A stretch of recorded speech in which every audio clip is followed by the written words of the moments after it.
Boa tarde a todos, sejam muito bem-vindos ao primeiro envio online. Queremos agradecer a presença de todos vocês que se inscreveram, todos vocês que estão aqui participando. Enfim, quero agradecer a professora Camila Meirelles, que é vice-presidente da ABRAV, está aqui comigo.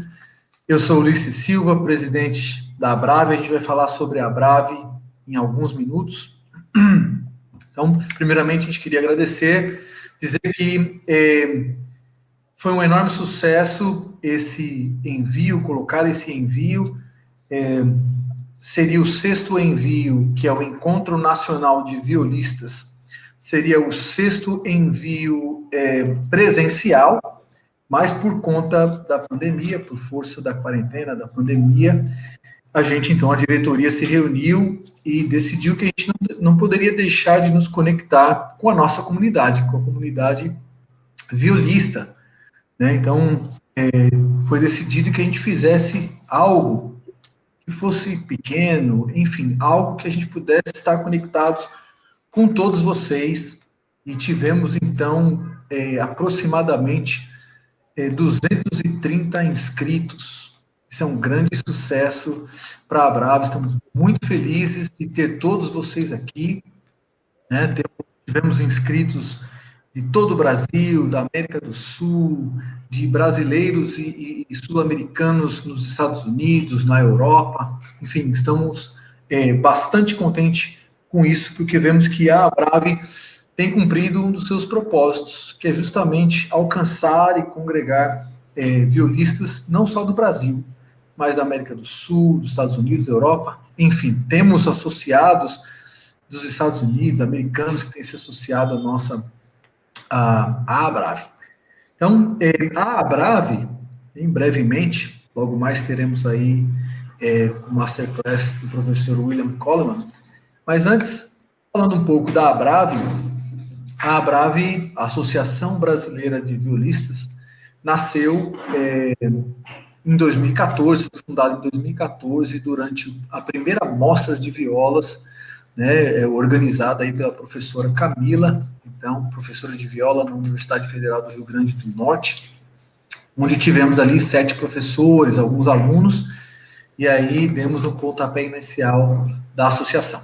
A associação, ela não é de ninguém, ela é nossa, ela é de violistas de todo o Brasil, de todo mundo que queira se juntar a nós, queira se associar a nós, né?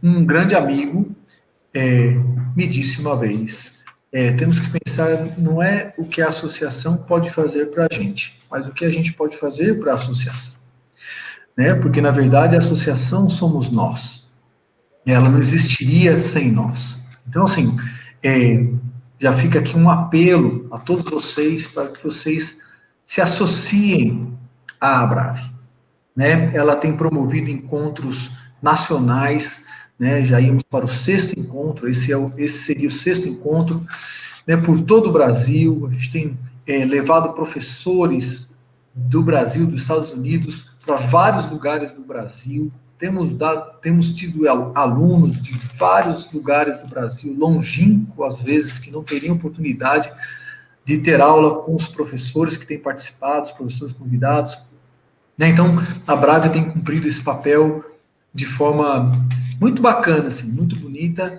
Não é só isso, né? Ela tem fomentado pesquisa, muitos pesquisadores entram em contato com a ABRAV, né, pedindo dicas, enfim, material material acadêmico, às vezes partituras, algumas que a gente pode, né, por direito autoral, ceder, outras não, enfim. Então, ela tem cumprido um papel de pesquisa também e um papel pedagógico, né, oferecendo aulas, enfim. E essa era a ideia, desde o início da ABRAV. Essa era a nossa vontade, acho que esse é o papel de uma associação. Mas para que tudo isso seja possível, a gente precisa de vocês, todos vocês, se associarem, né, se juntarem a nós, contribuírem com a ABRAV. Isso que é bastante bacana, assim, né? Então, associe-se. Em breve, vocês vão ver aí, já está aí na tela, o site da ABRAV, né? A ABRAV está presente nas redes sociais, no Instagram, no Facebook, na internet, está aí no site. Então, assim, clica lá, associe-se à ABRAV, veja o que ela tem feito, veja o que ela pode fazer, veja o que ela oferece. Isso é muito bacana. Eu queria agradecer aos professores, primeiro a diretoria da ABRAV, né, que desde o princípio tem apoiado a ideia desse encontro online, e mais precisamente alguns professores que têm contribuído diretamente ali, né, na organização, que é a própria professora Camila, professor Marco Cato, professor Vitor Chagas, professor Fábio Sagin, vocês vão ver logo mais, que tem aí, Fábio Sagin vem trabalhar também como tradutor em uma das masterclasses, e a gente tem trabalhado incessantemente, né, dia e noite, para fazer isso acontecer, né, para chegar da melhor maneira até vocês. Né? E aí, também agradecer aos professores convidados, né, que aceitaram prontamente o convite para participar, né, e tem nos ajudado aí, oferecido ideias, enfim. Né, temos professores aqui do Brasil, professora Hella Frank, que vai dar uma masterclass amanhã, uma palestra amanhã sobre estudo eficiente, extremamente importante para a gente. Quem nunca perguntou sobre estudo, como estudar, o que estudar, quanto estudar, como repetir, enfim, tudo isso a gente vai ver amanhã na palestra da professora Hella Frank. Também, no dia 1º, teremos a palestra da terapeuta ocupacional Ronise Lima, doutora Ronise Lima, excelente em saúde do músico. Vai ser um espetáculo também, não percam. Isso está diretamente ligado a nós. Então, assim, não percam a palestra da professora Ronise Lima também. E o professor Alexandre Razeira, aqui do Brasil também, muitos de vocês já conhecem, excelente violista, uma carreira brilhante aí, vai estar dando uma masterclass amanhã, pela manhã. E também agradecer aos professores dos Estados Unidos, professora Kate Hamilton, que é conhecida de alguns de vocês, já tem estado aqui no Brasil algumas vezes, professora Lauren Hodges, que é uma amiga pessoal, a gente se conheceu nos Estados Unidos, ela é professora da Universidade da Flórida, e o violista inglês William Coleman, Mr. William Coleman, que vai estar em alguns minutos aí com vocês. Né? Todos foram prontos em aceitar o convite e a gente só tem a agradecer, porque isso faz desse envio um ENVIO, eu acho, um encontro nacional e internacional de violistas, né? Porque ter a presença desses grandes nomes aí da viola no cenário internacional. Eu quero lembrar a vocês que fiquem atentos à agenda. Então, os horários são sempre 10 da manhã, com exceção de hoje por conta do horário de Berlim, onde o professor William Coleman reside. A gente está fazendo a abertura agora, nesse horário, mas a partir de amanhã teremos sempre às 10 da manhã uma atividade e às 14 horas outra atividade. A gente vai dar certificado para todos que tiverem uma frequência acima de 4 eventos, de 4 atividades. Todos aqueles que participarem de 4 atividades, são 6 atividades ao todo, quem tiver de 4 a 6 atividades vai receber um certificado de participação nesse encontro, tá bem? Então, amanhã cedo, Masterclass com a professora Alexandre Razeira, e às 14 horas, palestra com a professora Hella Frank. No dia 1º, teremos palestra com a doutora Ronise Lima, às 10 da manhã, e a Masterclass com a professora Kate Hamilton, às 14 horas. E no dia 2, teremos às 10 da manhã, a Masterclass com a professora Lauren Hodges. Tá bem? Às 14 horas, para vocês aí que são associados da ABRAV, adimplentes, ou seja, que estão em dia com a associação, teremos a Assembleia Ordinária, que a gente tem todos os anos para os associados, às 14 horas. E às 15 horas teremos a eleição para a nova diretoria. Falaremos mais disso na segunda-feira, sobre a eleição, às 14 horas. Camila, você quer falar alguma coisa sobre o envio, sobre enfim, os professores, a agenda. Só gostaria de falar parabéns a todas essas pessoas que se inscreveram e estão aqui envolvidas nesse contexto pandêmico que a gente está vivendo. Eu acho que todo mundo precisa de um pouco de motivação, né, para continuar fazendo aquilo que a gente sabe que a gente quer fazer, e nem sempre, às vezes, a gente tem a disciplina e aquela motivação de sempre, né, como a gente estava acostumado em todas as nossas relações sociais, e a gente sabe, quem participou do presencial, como é importante um momento como esse, como a gente recebe informações, como a gente troca experiências, como a gente aprende, né, várias maneiras diferentes, várias perspectivas diferentes. Então, espero que vocês aproveitem todo esse momento também, mesmo que seja online. Parabéns ao Ulisses por organizando todo esse processo e teve essa disposição toda, né, de fazer esse evento online. E também eu espero ver todos vocês presencialmente no próximo ano. Espero que a gente já volte a fazer o evento presencial. Então, parabéns a todos. E aí, se tudo der certo, esse ano seria na cidade de Londrina, no Paraná, e segundo o organizador, o professor Jairo Chaves, está tudo em pé para o ano que vem. Então, se a pandemia ajudar, se o vírus ajudar, gostar muito da gente e for embora, então teremos aí o 6º envio presencial em Londrina, tá certo? Então, fiquem de olho aí, associem-se, fiquem ligados nas nossas redes sociais, tá bem? Para a gente, então, alcançar vocês.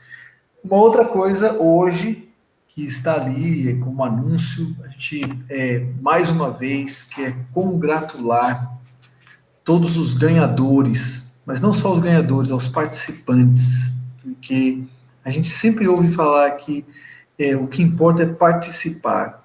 E é verdade. Acho que quando a gente participa de um concurso, e a gente está falando aqui do Concurso Nacional de Violistas, que é o Convio, né? Quando a gente se propõe a participar de um concurso, a gente se propõe a estudar bastante, né? A gente se propõe a se preparar, né? E a quantidade de tempo, né, que a gente põe, de estudo que a gente põe nessa preparação é super válido.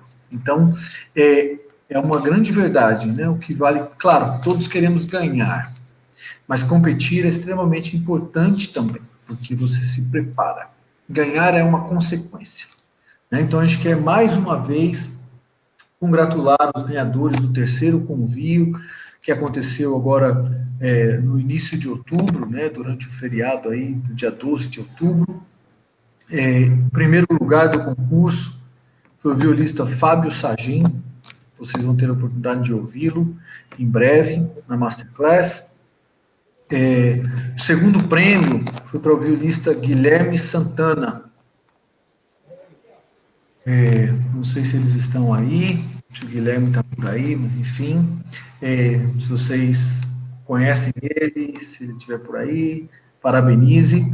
Terceiros lugares, Laércio dos Santos e Nicole Martins.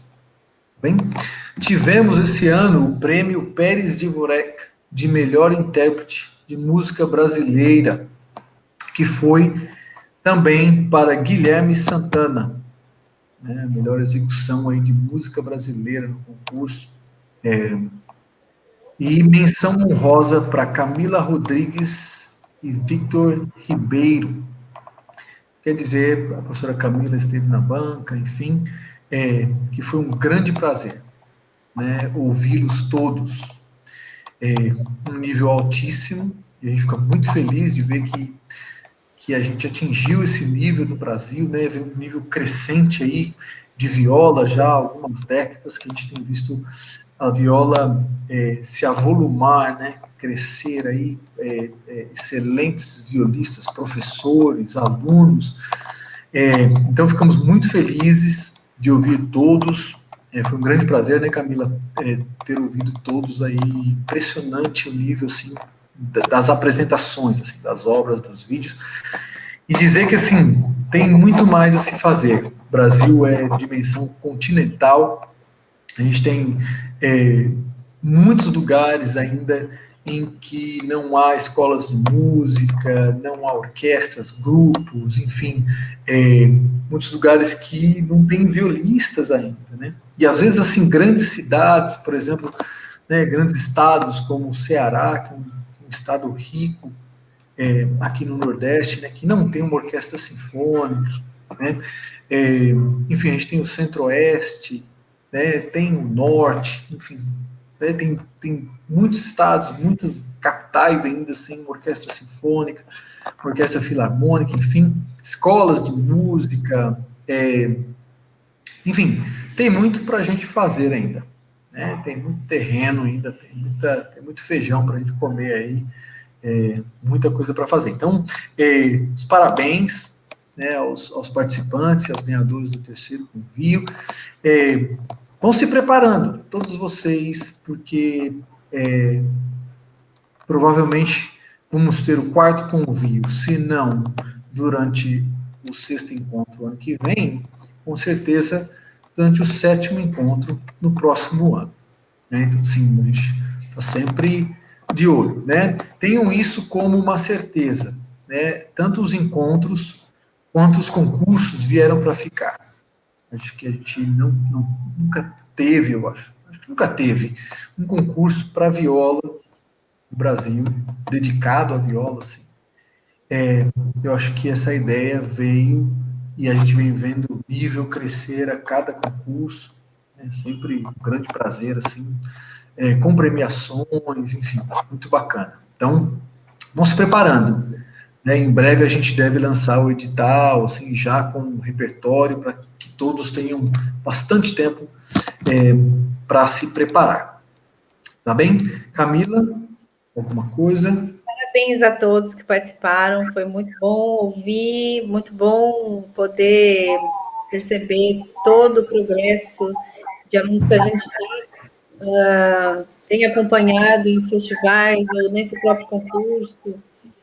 E a gente, eu acho que tem a grande missão, né, de, através da nossa associação, unir cada vez mais e buscar caminhos de conhecimentos, de troca de saberes, e a gente fico muito feliz, assim, de poder participar de todo esse processo e ter tantas pessoas envolvidas, realmente. Então, muito bacana. Parabéns de novo, né, que eu disse que veio com a ideia do concurso, e daí já estamos já na terceira edição, indo para a quarta, e com certeza a nossa ideia é continuar com essa, semeando, né? Se não todo ano, um ano sim, um ano não, para que a gente realmente possa realizar. Exatamente. Exatamente. Acho que dá tempo das pessoas se prepararem, acho isso bacana, né? E ter essa regularidade e todos saberem que pode contar com essa regularidade, né? Que pode se preparar que em 2 anos vai ter concurso aí.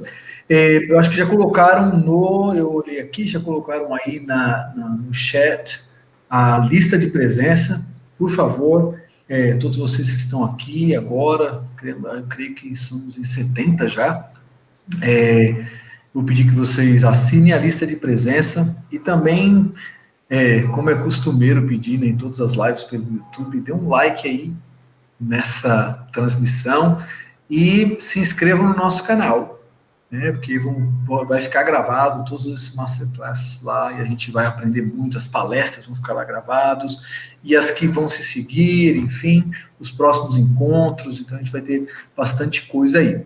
Também o professor Marco Cato colocou as nossas redes aí, Facebook, Instagram e o nosso site, que está aí na tela também. Visita lá a nossa página, enfim, envie suas dúvidas para a gente tem um time aí de diretoria fantástica, tem procurado responder aí aos violistas, tá certo? Muitos de vocês, só rapidamente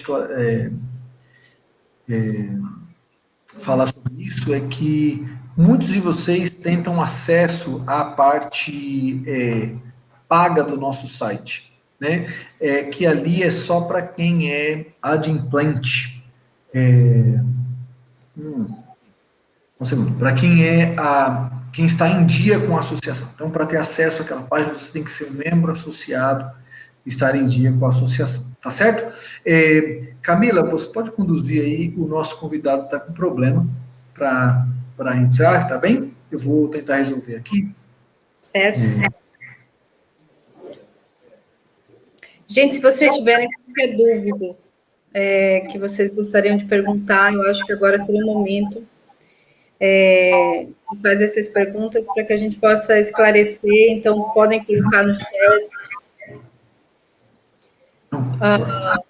Marco, se você estiver por aí, ou Fábio também, se você estiver por aí, a gente pode juntar essas perguntas aqui.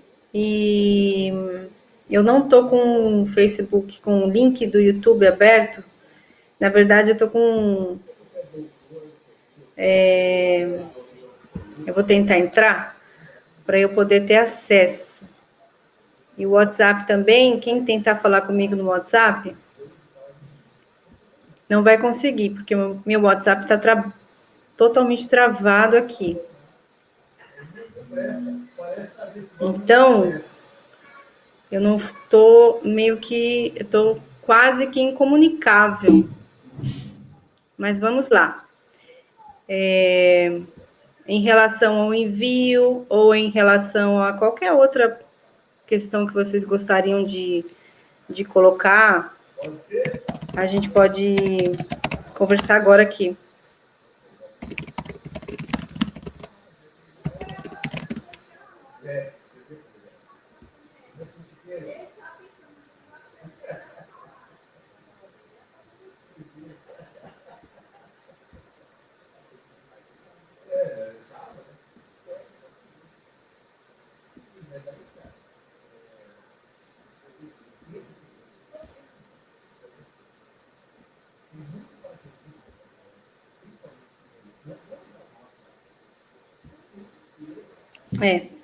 Não estou conseguindo entrar. Não estou conseguindo visualizar o link do vídeo do YouTube para saber os seus comentários, que eu estou curiosa para ver os comentários. Mas, enfim, a gente vai tentar falar aqui algumas coisas em relação ao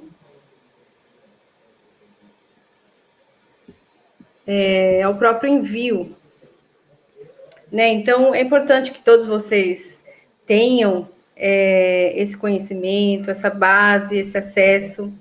Qualquer dúvida que vocês tiverem de idioma, a gente vai estar... Ah, sim, encontrei. Olá, vocês poderiam explicar e detalhar melhor os benefícios de ser membro da ABRAV? Olá, Amaro. Boa tarde. Então, é o seguinte, é uma associação, ela traz, depende da força da associação, ela traz possibilidades que sozinhos a gente não teria. Então, uma associação, ela vem para unir, né, para buscar trabalhar para essa comunidade, né? Então, a nossa associação é relativamente pequena e ainda muito nova, né? Nós somos pessoas que a gente não recebe nada, né, para fazer parte da diretoria. Por exemplo, os eventos são totalmente voluntários, os professores, né, que não tem nenhum tipo de remuneração. Então, o que acontece? Todo o nosso trabalho, ele é feito muito pingado, assim, né? Nem sempre existe uma idealização, assim, que a gente possa falar, poxa, a gente oferece várias coisas, né? A gente pretende, no futuro, oferecer, por exemplo, agora, né, na próxima gestão, eu acredito, por exemplo, em uma newsletter, né, que Cada mês a gente tem uma newsletter, e essa seria uma revista, né? Newsletter, uma revista de notícias ou de artigos, né, científicos, ou um texto, e todo mês esse texto é disponibilizado, né? Até agora, nosso encontro anual está sendo basicamente o principal acontecimento da associação, né? Então, aos poucos, a gente vai galgando mais e mais benefícios para os sócios. Mas a ideia de uma associação é exatamente isso que o Ulisses falou antes. A gente conseguir força suficiente para que a gente consiga, para que a própria associação seja suficiente para gerar todas esses benefícios. Desculpa que o bebê está chorando aqui. Tá. Ô, Nayara, a gente já está com um convidado aí na sala de espera. Bom, Nayara, o valor ele é anual, tá? Ele não é mensal. E aí o valor sem desconto é R$ 85 por ano para estudante e 125 para quem já é profissional, já passou daquela fase de estudante e tal, né? E aí o período, a pergunta do Danilo, que eu não vou colocar aí não, mas na tela ele perguntou qual é o período de desconto e tal. Tem um período anterior, todo ano muda, porque depende do calendário, mas enfim, tem um período que a gente oferece 20% de desconto sobre esse valor aí. Então fiquem ligados nas nossas redes sociais, no nosso site, porque aí você vai ter esse desconto. Então, o valor é anual, tá certo? Então, eu gostaria de chamar agora aí o professor William Coleman, que tem uma extensiva carreira aí na Europa, em concursos internacionais, sendo banca de concursos internacionais. Ele é membro do Kuss Quartet, ou Kuss Quartet, que é um excelente, fine quarteto aí que vocês podem ouvir na internet, no YouTube, tá certo? Violista inglês, faz uma carreira brilhante na Europa e também reside em Berlim. Vai estar agora de Berlim para ministrar então a Masterclass. Eu vou adicionar ele agora nesse momento. Professora Camila, vamos lá dar as boas-vindas. Hi. Welcome, Mr. Coleman. Hello. Nice. I'm How are you? Worked. I was worried for a few minutes there. Yeah, we're fine now. We're glad that you're here. Thank you very, very much. So we appreciate you accepting it, the invitation. It's an honor to us here in Brazil, to us from the Brazilian Viola Society, to have you. It's great. Yeah, thanks a lot. This is Professor Camila Meirelles. She's a fine violist here too. Hello. One of the great teachers in Brazil. Nice to meet you. Yeah, great. And then Fabio Sadin will come shortly to play for you. He's going to be the first one to play. There will be 3 players. Okay, I guess, yeah, I told you. So Fabio is going to be the first one, and he's going to be the one translating it afterwards. Perfect. Okay, after he plays. So he's not with his image here. I hope he's listening to us. Oh, there he is.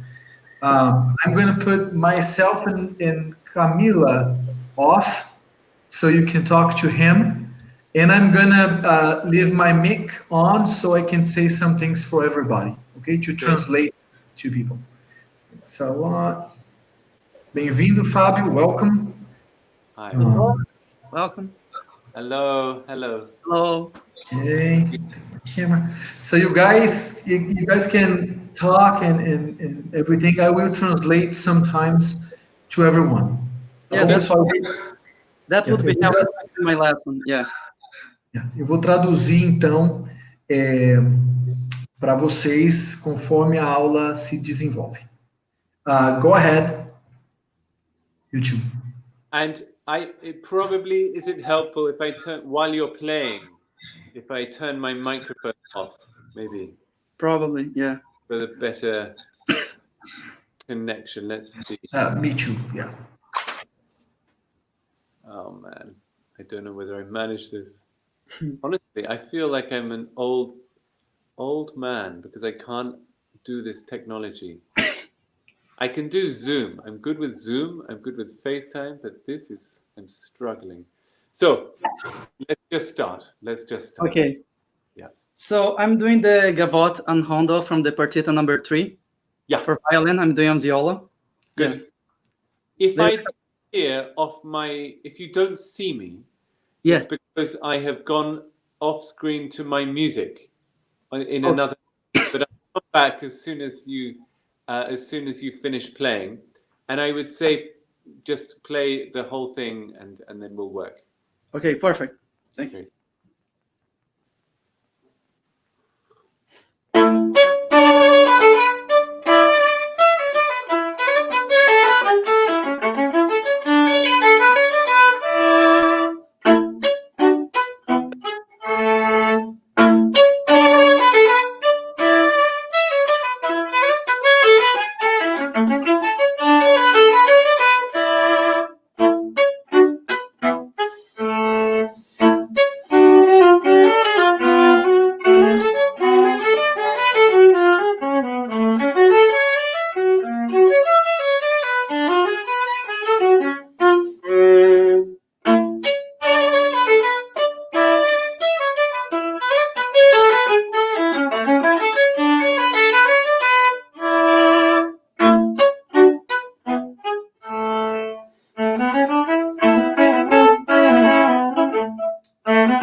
Okay, wonderful. Can you still hear me?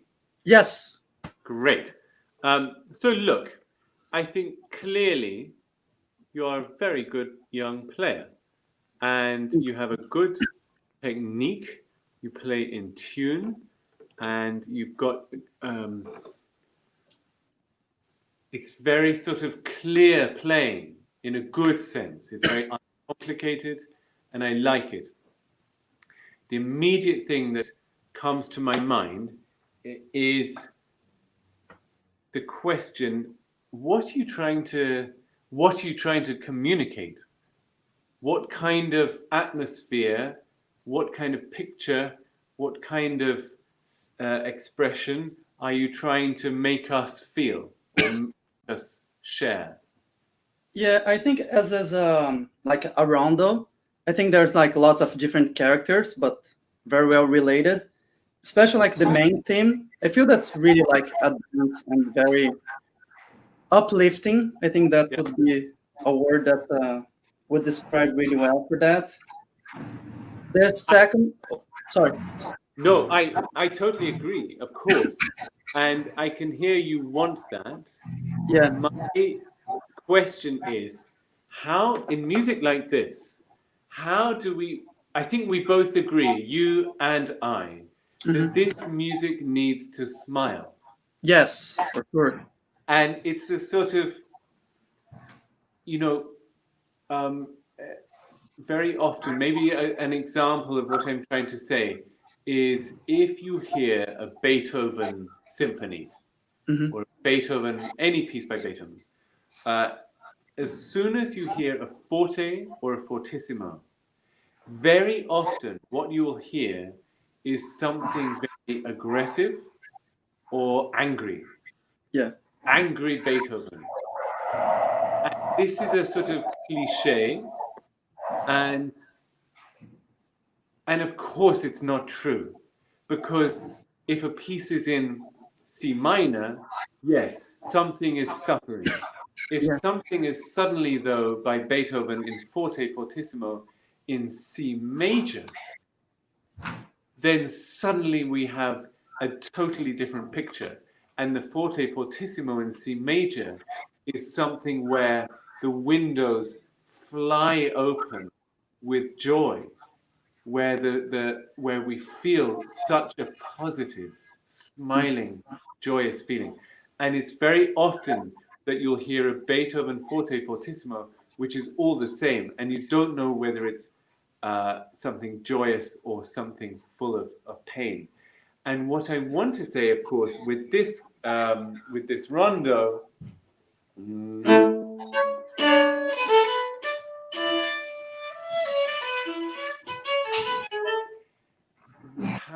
what can we do that it's really clear that it smiles? What is it about your playing that makes us smile? I think that's probably like breaking the expectation. It's kind of irony. Okay. It's not so predictable, maybe. No, it's a dance. I mean, it's in E major.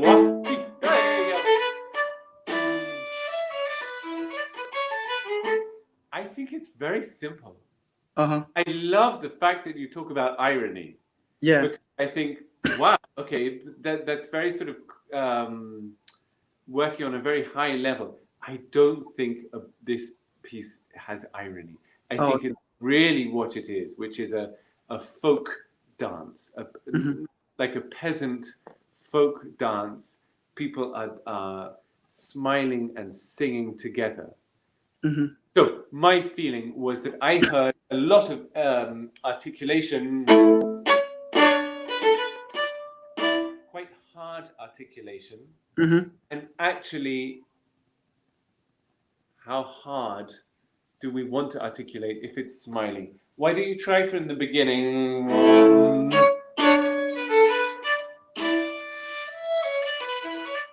Things like this that really sing.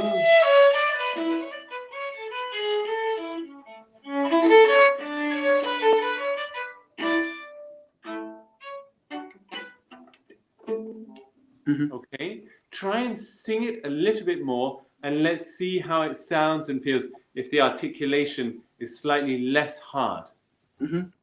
See how you feel. Just a second. Let me just say something for everybody, because everybody say, please translate.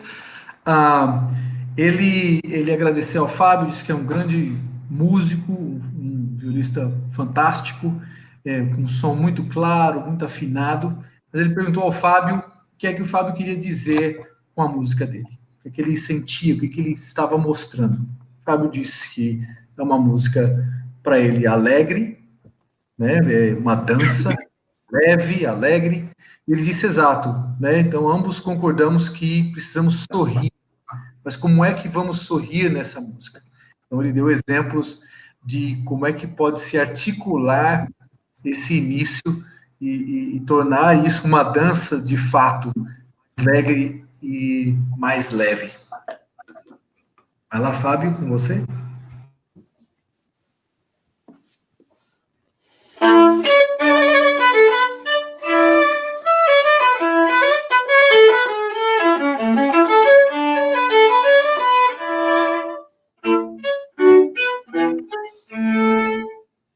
already I feel better. Mm-hmm. And what I liked you did as well, the seventh, where we think what's going to happen now.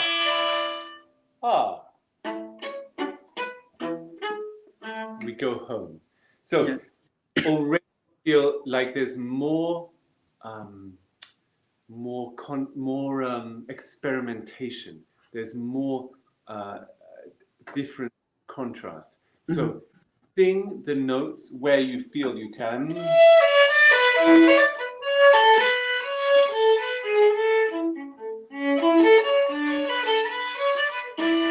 And very good natured, like a belly laugh. Try again and then carry on. Ele diz que já se sente bem melhor com o que o Marco tocou e dá novas indicações de como é que pode se articular as passagens dentro das frases.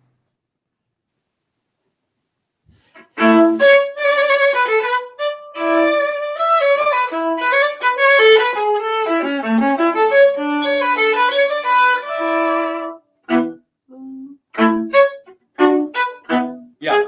Sorry. No, don't worry. And the seventh, already at the beginning.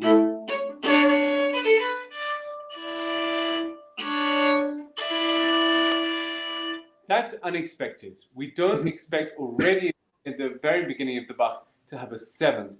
And it gives the feeling what's going to happen now here.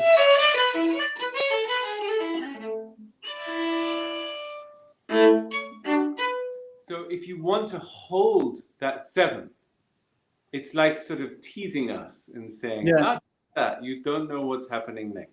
Yeah, I think, the wrong word before. It's not irony. It's like teasing. Thank you. That's the word. Okay, good. Só um segundo, Fábio. Ele disse para segurar as dissonâncias, para provocar o ouvinte. Né? Na hora que tu segurando o sétimo, sustentando a sétima. Exato, para provocar o ouvinte, convidar o ouvinte para a dança. So, before you play it again, we've spoken, in order to make this music smile, it must not be always having the same articulation. It has to have sometimes hard, sometimes more soft, more singing. Also, the timing of the notes. That seventh chord, how long do we hold it? You don't know where we're going, and then you go. The other thing, the final thing that I want to say is that if rhythmically, if you are too metronomic,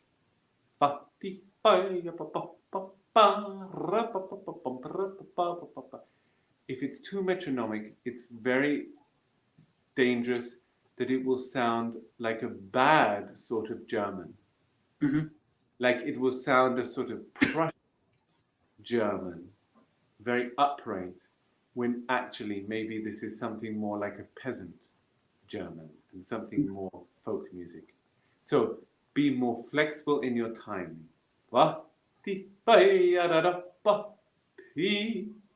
For instance.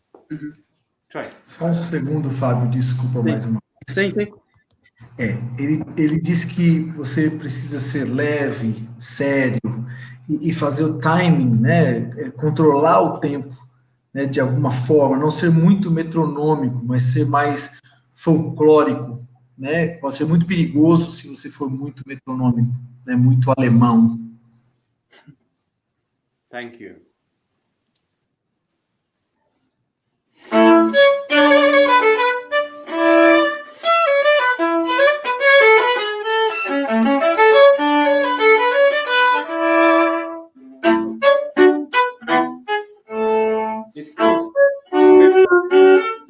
I'm so sorry. I can't see. Hold on. Fabio, it's too straight. It's still. Let's experiment. I want to exaggerate and go to do too much. Hold on. Let me, and you try.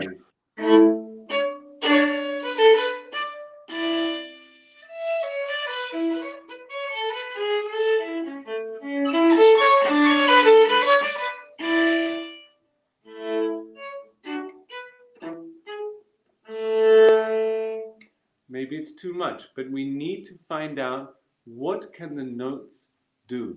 How do they want to dance? Mhm. Can you exaggerate like I've just done? Yes. Do you want to translate to this? No, go ahead. Okay. Thanks.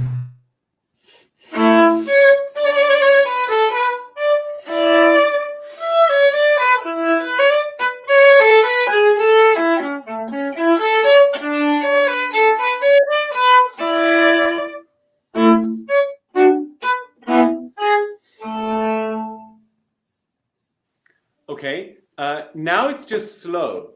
Yeah. I was trying to think more.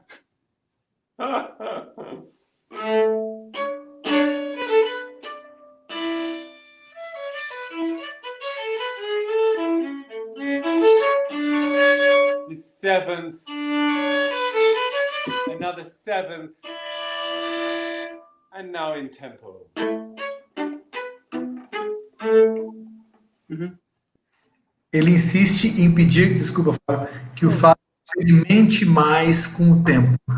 Não só com o tempo, mas com as dissonâncias, com os momentos de prender a atenção do público.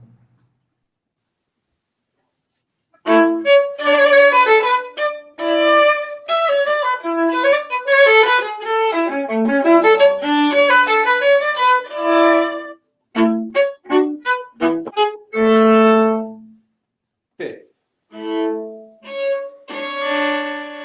seventh, dissonance. Easy notes. Very fast and easy. Seventh, dissonance.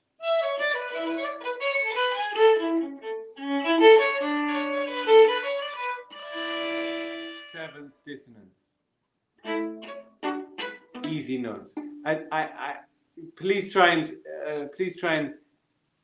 try that the dissonances take more time, are slower, and then the consonant easy notes Just roll. Yeah. go faster, more it's all the same at the moment. Ele insiste nas dissonâncias, diz que essa sétima é muito importante, então que o Fábio segure o tempo nas dissonâncias e torne as consonâncias fáceis. Vai para frente nas consonâncias e segure nas dissonâncias.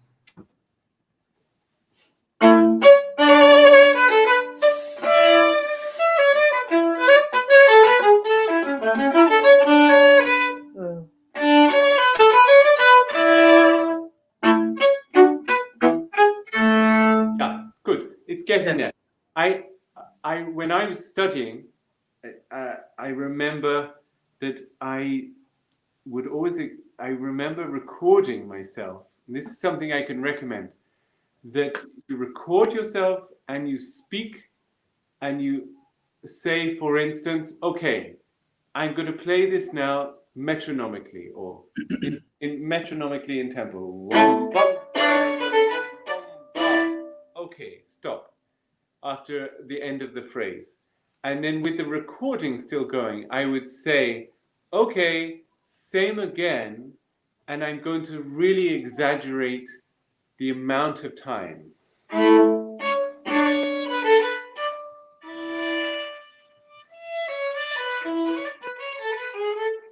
And after playing it like that, I would, with the still recording, I would say, aha, okay, I think that was too much. Or I think that was okay, now I'm going to do it really too much. And then I would play again.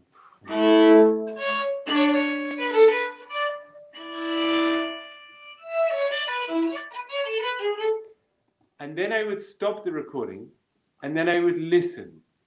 And I would be able to hear, was it too much? What I thought was too much, too exaggerated?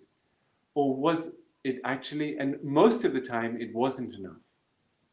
Most of the time when I thought I was exaggerating way too much, actually I realized from listening, no, this is good actually, and I need to do more. And there's this lovely idea, if you're cooking, you put, everyone knows, you put a pinch of salt into the soup, and no one in the universe knows how much is a pinch of salt. And so the good French chef puts in a pinch of salt, tastes it, not enough. Bit more, too much. Tomorrow I will put in a different amount. The next day, different pinch of salt. Taste it. And gradually they get to know, okay, how much do I need? And we have to do that. We are working in real details of timing, and that we know what we're doing. So it's only going to work if we experiment. Pinch of salt, taste it. And so that's, as a student, that's what I did very much when I was recording. I was very much concentrated on the timing, not on the sound or the intonation, yes, also, but really on the timing. Yeah, makes sense. Ok. Ele disse para gravar, cantar junto, gravar novamente, né, com aquilo, com as ideias que você tem, e ao final de cada gravação você faz os comentários. Está bom, não foi muito, precisa disso, precisa daquilo. E ele disse para experimentar, assim como um chefe francês, quando vai fazer uma sopa, coloca um pouco de sal, experimenta, coloca um pouco mais, experimenta. No próximo dia ele já faz diferente. Então, assim, experimente. Como aluno, ele experimentava muito, não com afinação e ritmo, mas principalmente com o tempo, timing. Sorry, Fábio. We have 5 more minutes. Okay? Good. Thanks. Now, let's go on to the next section.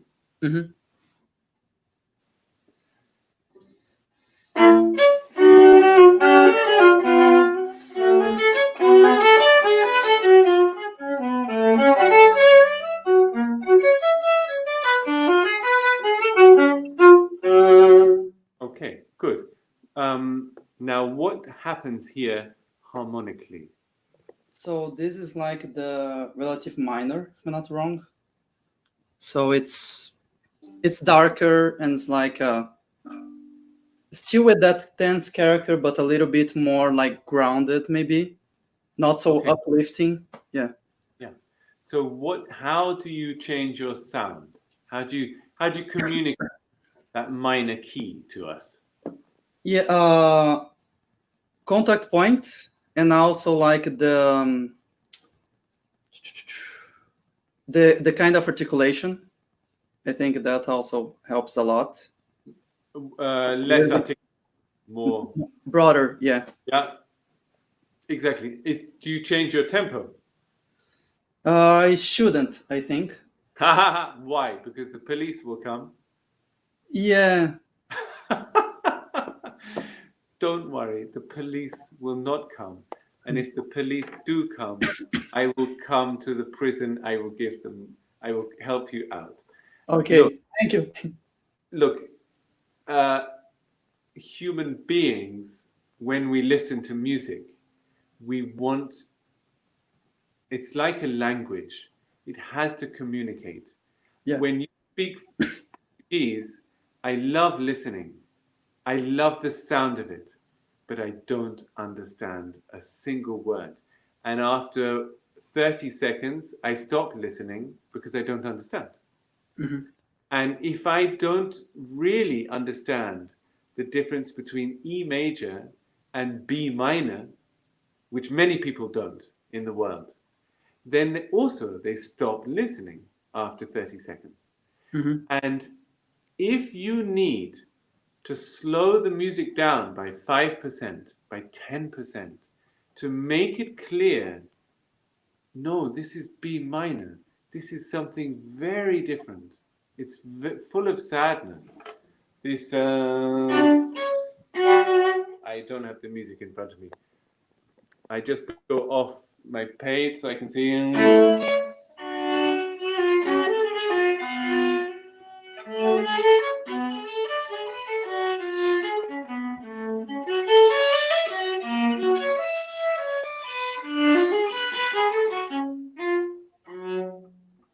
No one will be angry with you.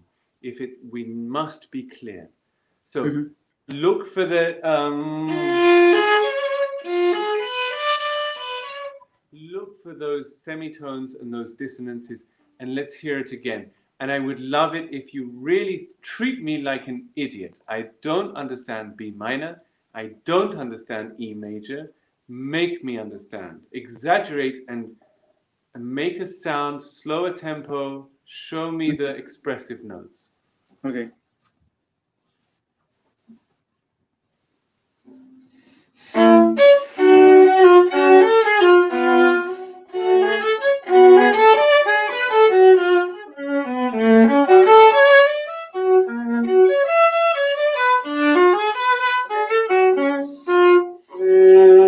Yes.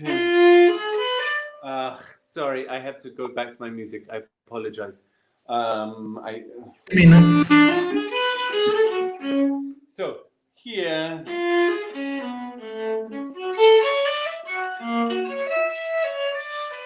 And now we find our cadence. And we return to the major. So just when you get into the middle of bar 14, this can go forward again because we find the cadence. Mm-hmm. It's very obvious that it's finishing.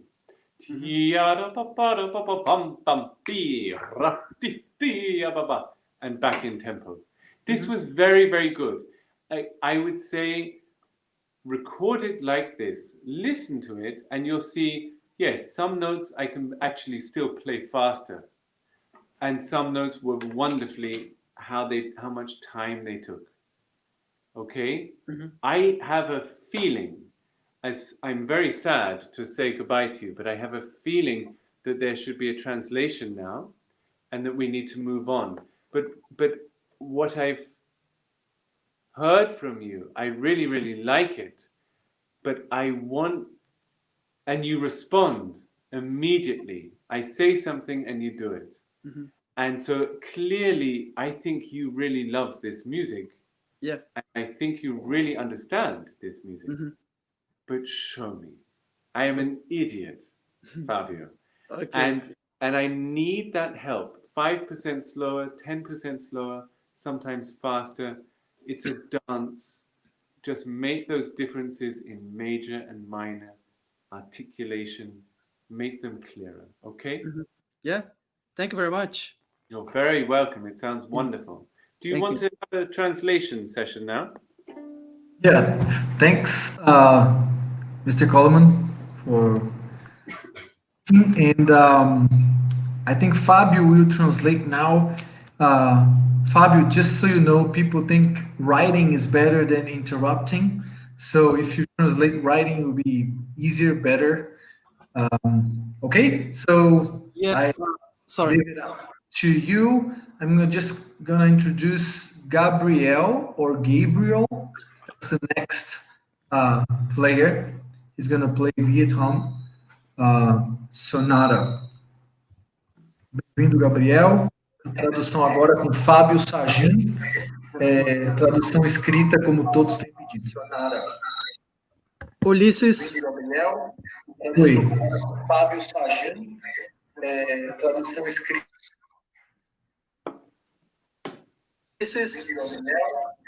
Oi.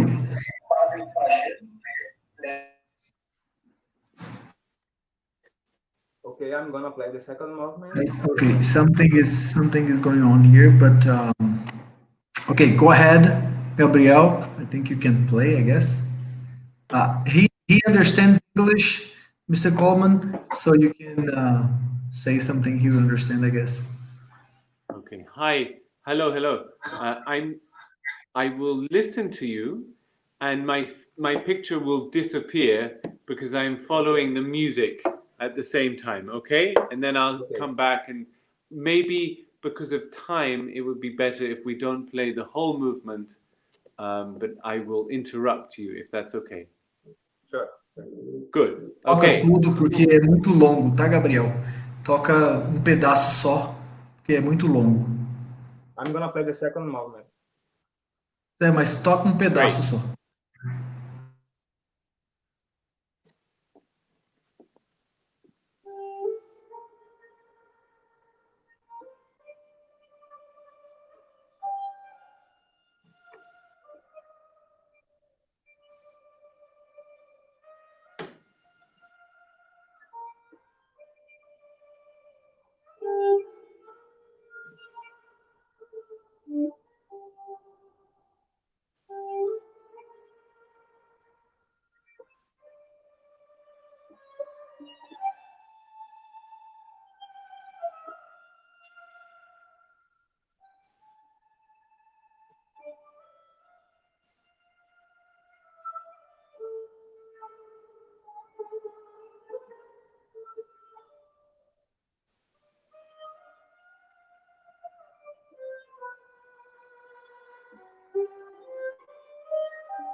Gabriel?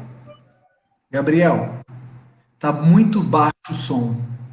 Se você tiver o microfone, ninguém tá te ouvindo. The sound is very, very low, so must be a mic or something. Se tiver um microfone aí, Gabriel, é melhor tirar e usar. Bom, enfim, tá muito, muito, muito baixo.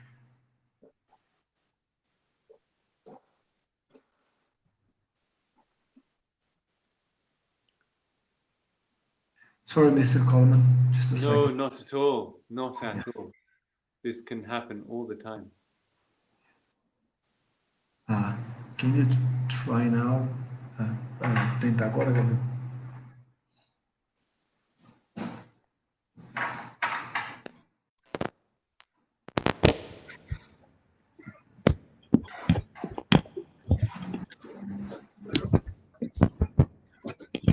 Pode tentar tocar alguma coisa assim, uma corda solta só para a gente ouvir, Gabriel, por favor.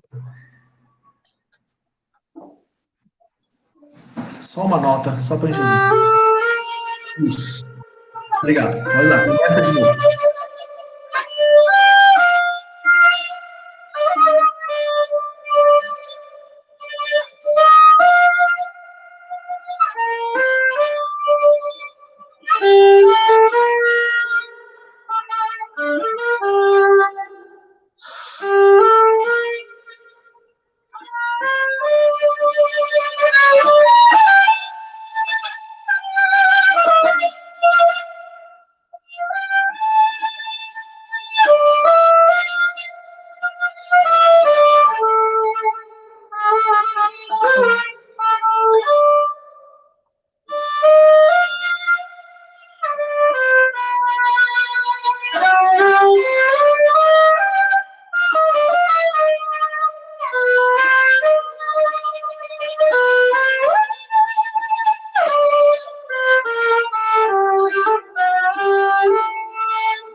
Gabriel, can you hear me?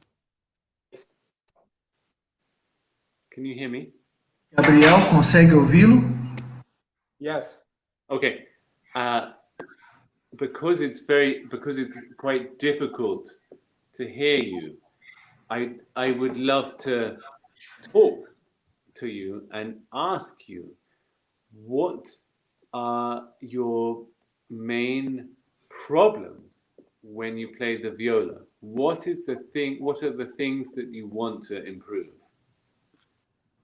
Gabriel, porque é muito difícil te ouvir por causa do microfone, o som não está muito bom. Ele queria conversar com você e te pergunta o que é mais difícil para você em tocar viola? O que você gostaria de melhorar? I thought about phrases. That's the most difficult thing for you in your playing? Yes. Huh. Okay. Well, look, it's because it's difficult for me to hear you playing very well. I actually wanted to just talk a little bit about your left hand, because with the left hand, we have to find incredible freedom. And when I see your left hand, I see quite some tension, which we can do things to relax. And with the Viotomb, hold on. Só um segundo, ele disse que frase seria o que é mais problemático para ele, o Gabriel, e o Mr. Coleman disse que ele sente que, na verdade, a mão esquerda do Gabriel é tensa e precisa ficar mais relaxada. So, I want, when you play this Viotomb, in your vibrato, I can't get my iPad to, it's very odd. Okay, you can see my left hand.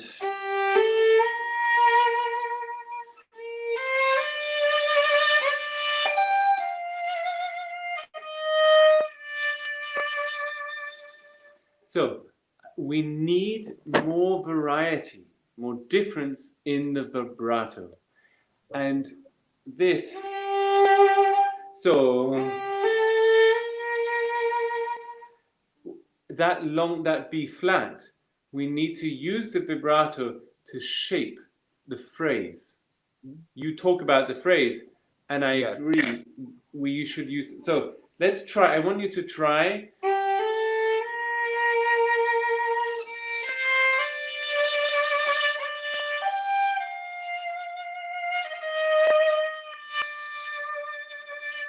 And during every long note, I want you to listen to your vibrato and sometimes get slightly faster, sometimes get slower, sometimes wider, sometimes narrower. I want you to experiment. Can you try? Então, ele está falando para experimentar com variações de vibratos mais rápido, mais devagar, fazer variações com isso, e principalmente nas notas longas, conduzir a frase com o vibrato.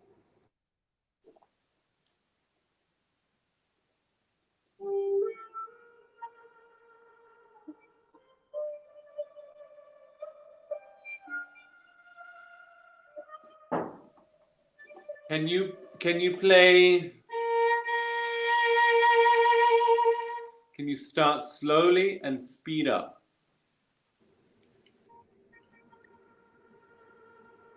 Even more slowly. Yeah?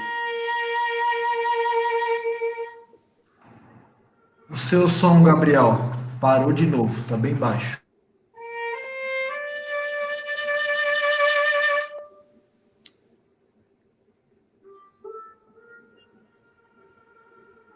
Yes.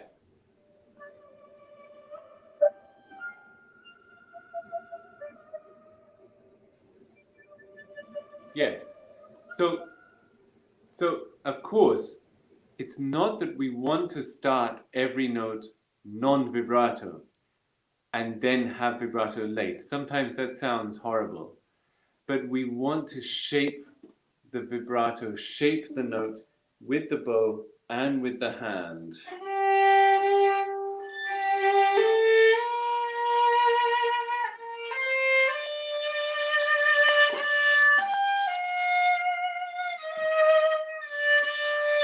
And here on the E flat, take a bit more time, more air in the bow, very light bow, fast and light. Can you try that? Light and fast bow. Então, ele só estava falando que ele pediu para fazer um exercício, começar com o vibrato bem lento e acelerar, mas isso não quer dizer que toda nota longa tem que começar sem vibrato, porque pode ficar chato. E quando chega nesse mi bemol ali que ele estava tocando, de tocar com arco bem leve e rápido.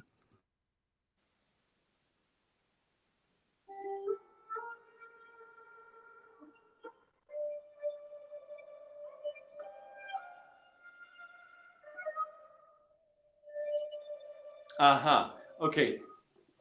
And so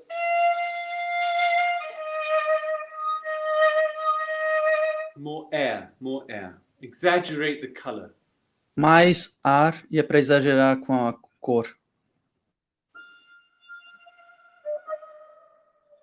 Yes, save your bow. Save the bow.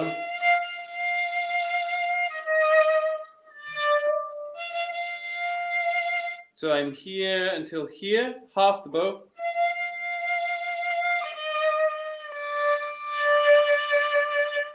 Economizar arco.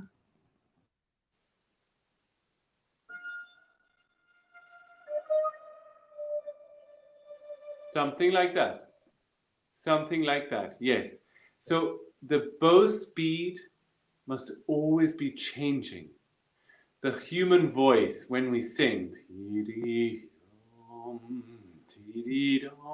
there's always this development and shaping of the notes, of every note.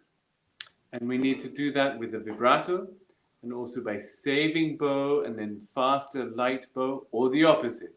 I just felt that it was too much slow bow.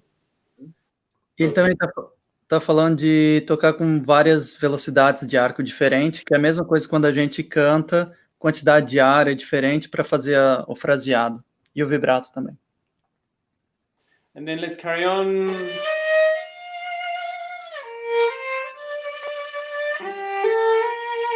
And now this darker sound. So here, very light air in the sound.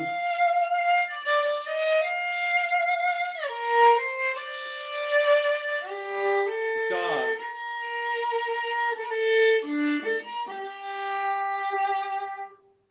Então, Contrast. naquela parte mais aguda com mais ar, e o som fica mais leve, e daí nessa parte final ali ele tá falando de tocar com som mais escuro. Sorry, I'm mucking around with my iPad. Yeah. Try from there.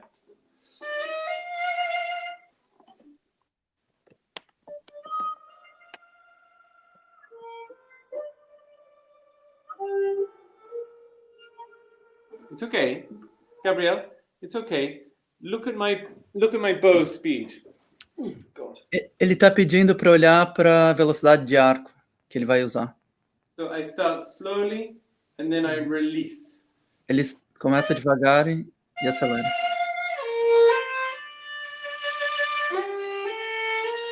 And now slow. Heavy sound.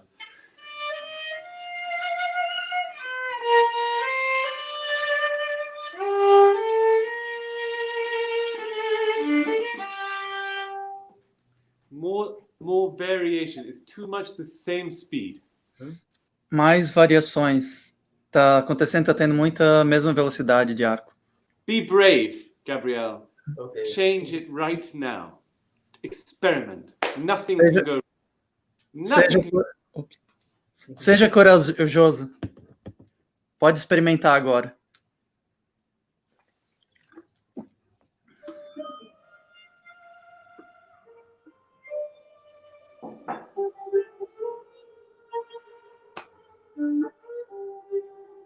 Yes. When you sing it, Gabriel, are you a good singer? No. Ele tá perguntando se o Gabriel é um bom cantor e ele falou que não. Look, I'm a bad singer. Doesn't matter.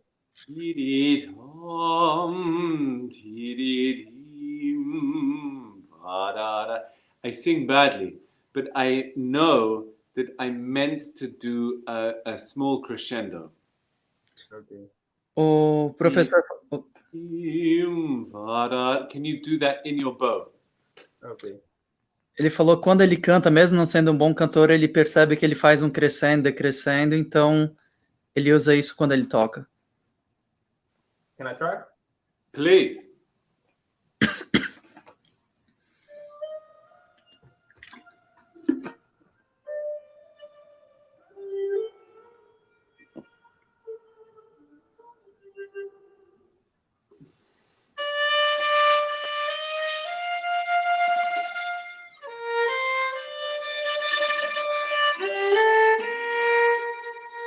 So I do a little tremolo as a practice, as an exercise.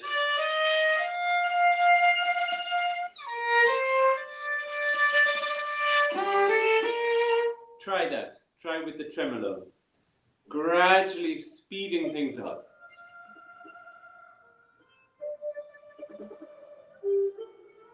Yes. Already, that feels to me more musical with the tremolo.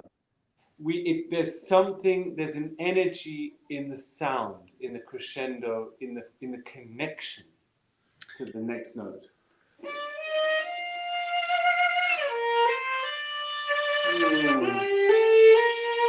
It feels like a tremolo. Do the tremolo one more time. Esse exercício do trêmulo, ele ajuda a guiar o crescendo.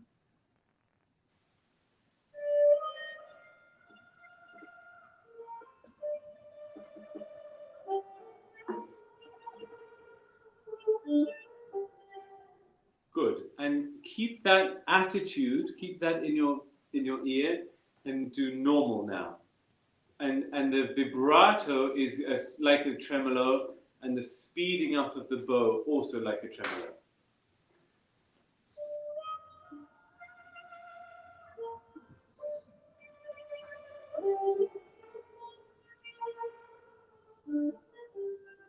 Okay, and now even through the computer, I don't hear enough contrast.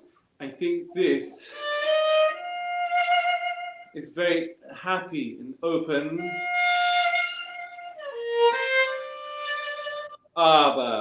But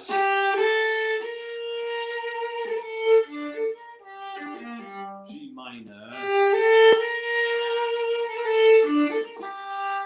More contrast. One last time. This was so much better, Gabriel. Ele tá pedindo só para ter um pouco mais de contraste dessa primeira parte para a final.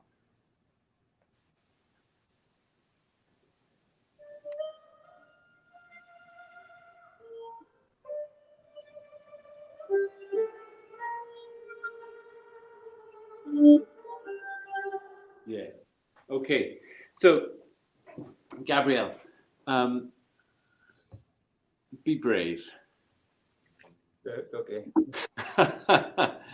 We're going to stop now, but I want to say, be brave.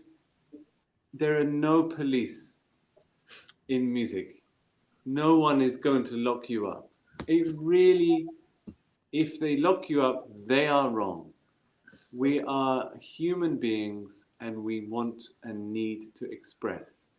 And right now, especially where there are no concerts, where people are not as free in many parts of the world, I think more now than ever, we feel that the power of music, the expression, it's communication, it's being able to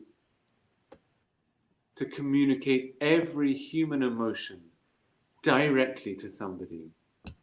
And it's not about, oh, I should do this, I have to do this, I mustn't do that, I'm not allowed to do that, that's bad. So I want you to become a unique musician, you are a unique person. And I think you need to try and have the confidence to say to yourself, yeah, you know what? I have got something to say, and I'm going to say it. Okay. I need to communicate with you. And that means experimenting. And I always say to my students in Salzburg, and I do it for myself, that when I'm practicing a phrase, like this opening of the vieux-temp, I want to practice it in 10 different ways, 20 different ways, different timings, different tempo, different colors, different vibrato, different bow speeds. And that way, I find out what are some of the possibilities that I like. Not that I say, okay, that was the best, I want that. No, that feels then very, then I don't feel free because I feel it has to be that one thing. No, every concert and every practice, every day, I want to find something different. And then my hands also learn how to do many different things technically. Okay. You understand? If I always play something different,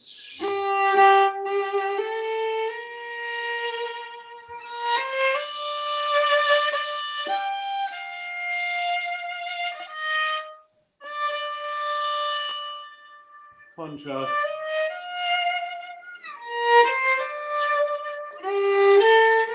Or something very different at the beginning.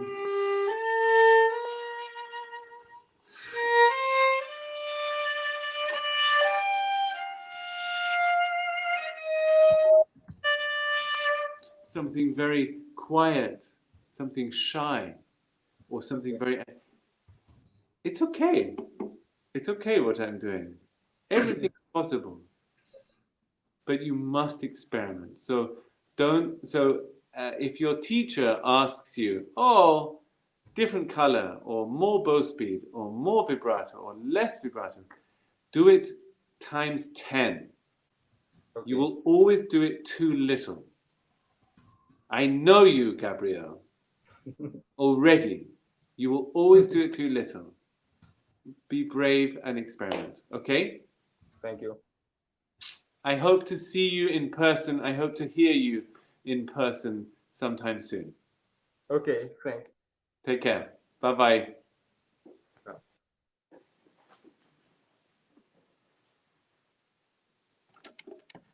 I thought that was a good speech. Yeah. I think I translate most like written there. Okay. Sorry, I talk too much. I talk too Yeah, long. yeah. No problem. But it's great. I couldn't hear him very well, so I just thought it's best if we speak. Yeah. I don't know where Ulysses is, but... And I think you know my teacher, Sally Chisholm. Of course. You know her, right? She Oh, said, yeah, she said to tell you that she's playing 59-2 now. What should you tell me? That she's playing Beethoven 59-2. Tell her I am happy for her and also sorry for her because it's so hard. Maybe she's here. I don't know. I sent her the link. Maybe she was going to watch as well. So, I don't know. where do you? Which school are you at? UW Madison, Wisconsin. Yeah, right. Yeah. Oh, lovely. Look, Yeah. please say a big hello to her. She was so kind Yeah. this summer with the Marlborough. We met in Marlborough. So. Okay, Mr. Coleman, now, thanks a lot. I'm sorry for the mic that wasn't working. No. Yeah, I'm so sorry. Yeah. No problem. Okay. We spoke. I hope it was helpful. Yeah, I think so. Yeah.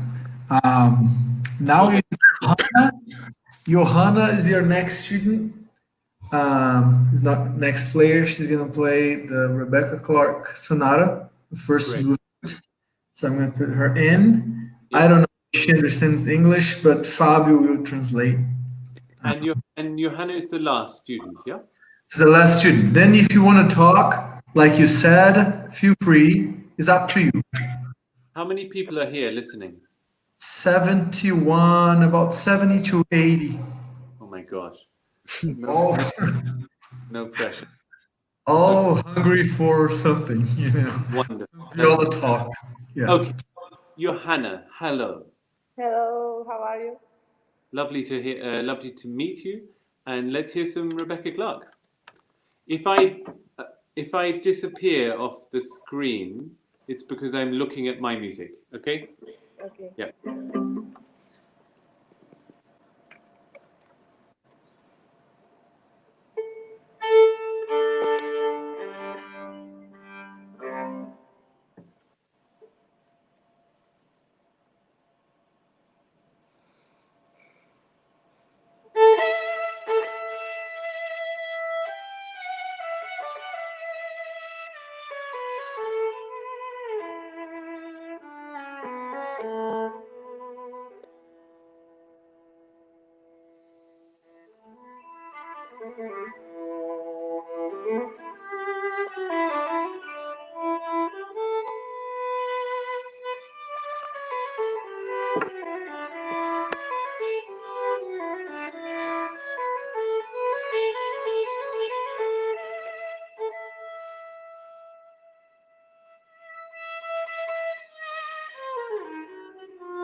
Great.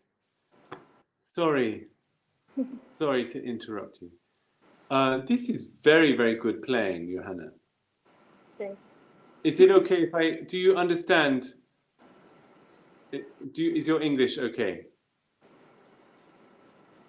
Okay. Look. Eu posso traduzir se precisar. Tá bom, obrigada. Okay, look, this is very, very good playing, okay? I am very impressed, and I'm really happy that we can meet and that I can hear you. What I want is to try even through the computer that you find a way of loving even more expressivity and color. I want to begin with the second subject. Now, that interval,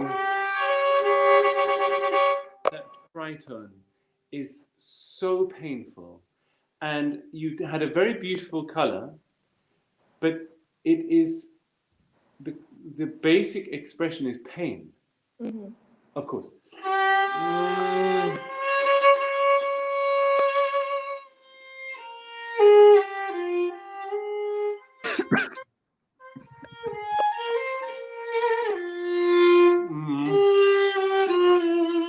And then it moves off again.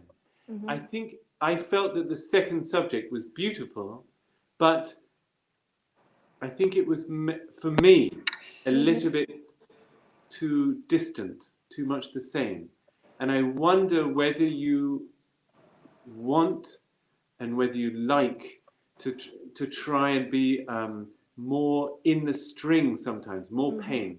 So let's go from that and put the bow against the bridge and feel that semitone, feel the pain. Okay, try.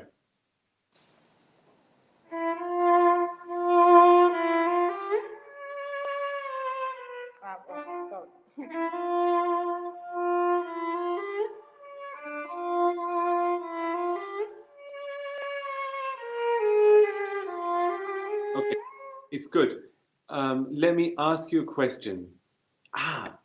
So pianos and harpsichords, they don't, especially harpsichord, they cannot play legato, and they don't have many colors.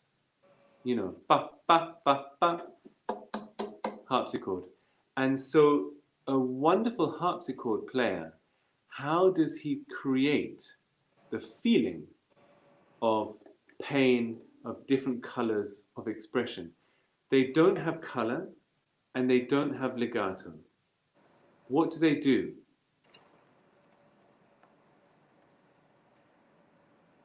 I'll tell you. They play with different amounts of time. Okay. So if I'm playing a minor second, that distance, that pain takes time. If I'm playing a major third, maybe it's quicker. If I'm playing a fifth, it takes a certain time. If I'm playing a fourth, a different time. And I want you to play, just play directly G, 1, 4 or 1, 3, whatever you want, and listen to how much time you take, how much time the interval needs.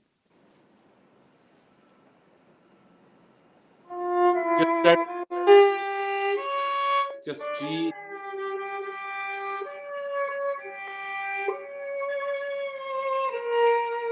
For me, it's too quick. For me, it's too quick. It's too easy.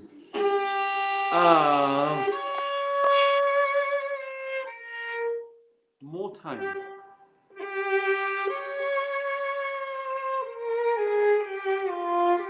And back the time. So with rubato, we can be slow and tension, and then roll forward. So I can play something.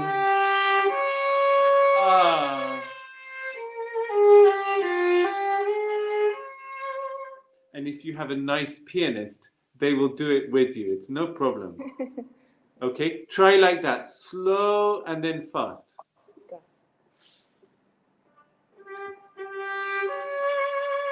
More time.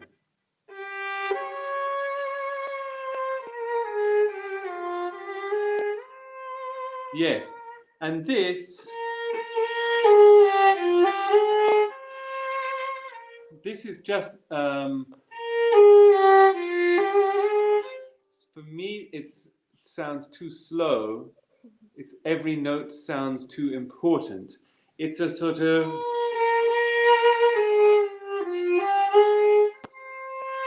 So we have our D flat.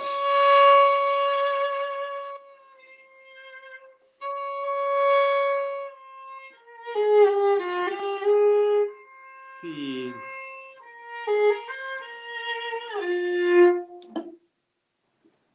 No police.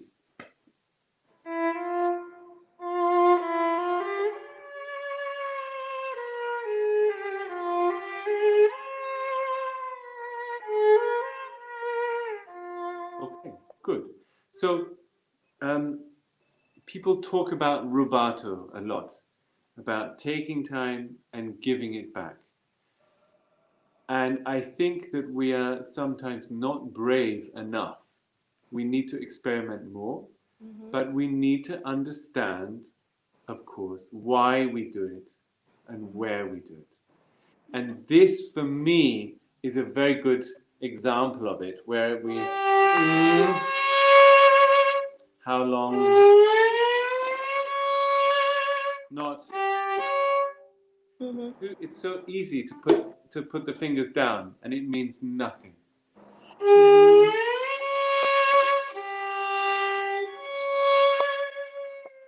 So imagine if you do a slide. Maybe you could do that.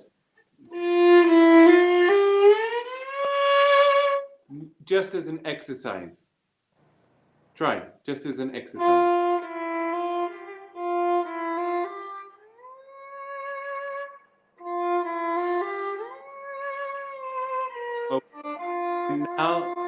And now no slide, but the same time.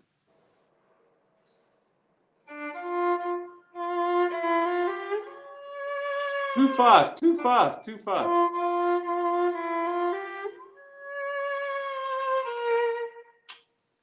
Wonderful, wonderful. Look, pianists spend their whole lives trying to play legato. And they imagine singers. They imagine many things. One of the things that they do,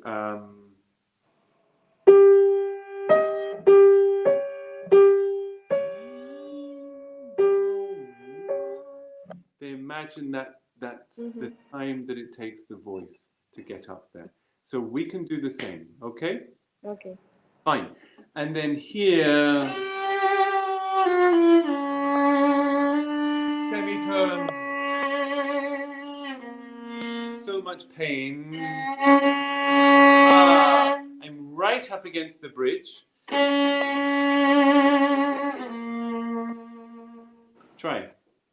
A bit more appassionato here. Yeah, up.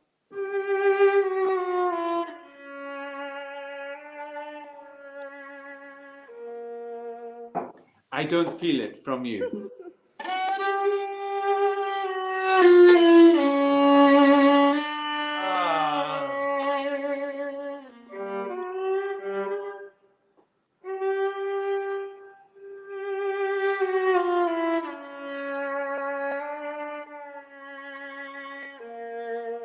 Perfect. Great. Thank you. You make me very happy like this. The playing before was very good, but this is now I hear you. Before maybe I hear a good viola, but now I hear really you expressing something, and that's what we want. And now here, where a total contrast, pianissimo.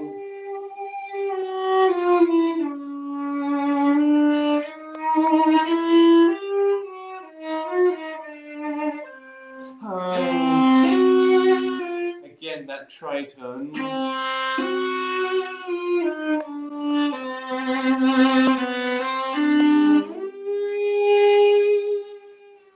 Semitone.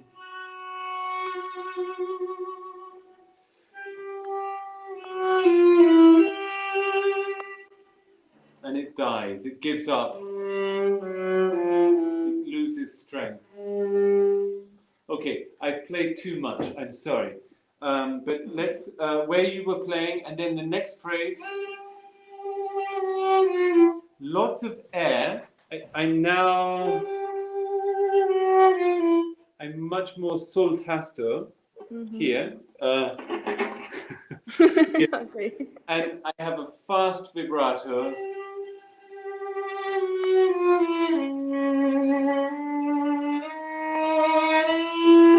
Try.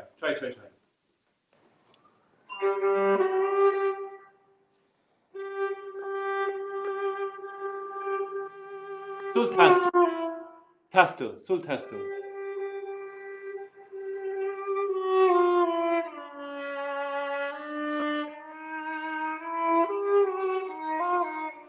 Yes, let's try again.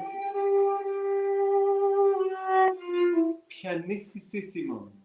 Like you don't dare to speak.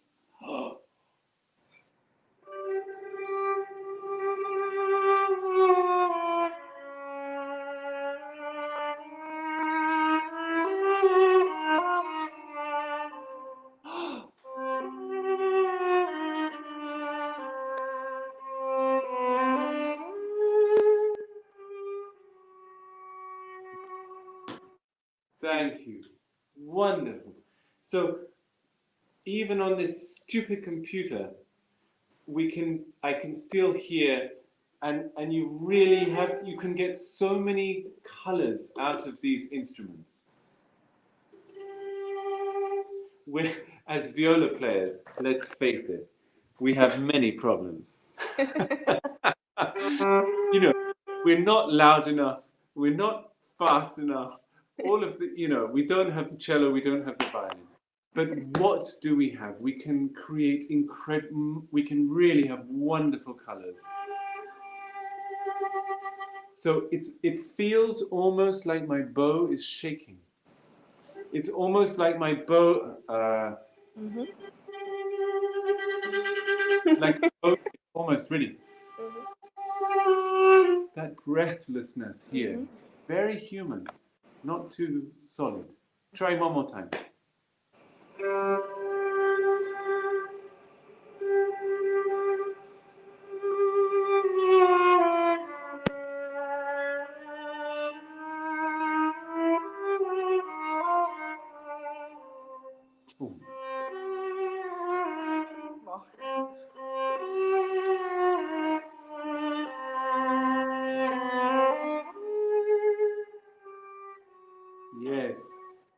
know what I'm going to say, Johanna?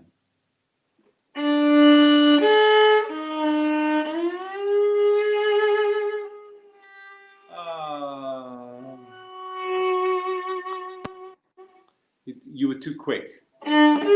Even more. Okay. What did I want to say? Yes. One last thing about this section. We have our eighth note rests. And one thing generally which we need to be careful of is that they are alive. So I go.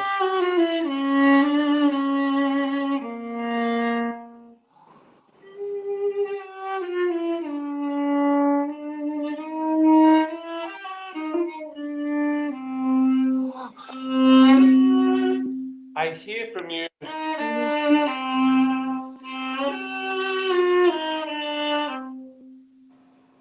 Dead.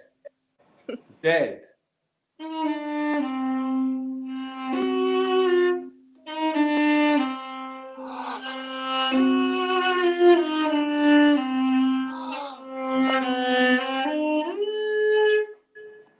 Rests are part of the music.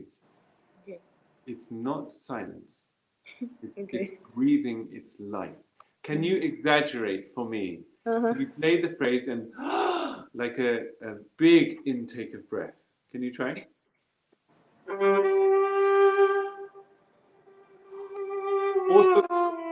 Also before you start.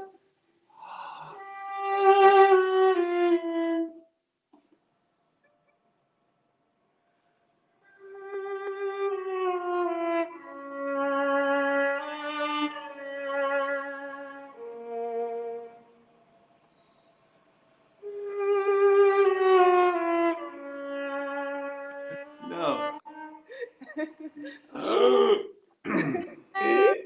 It seems a bit artificial.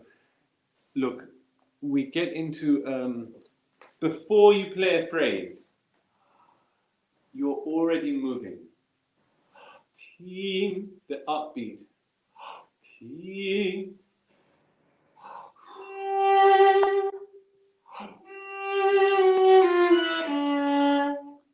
Try one more time. Be in your whole body is moving.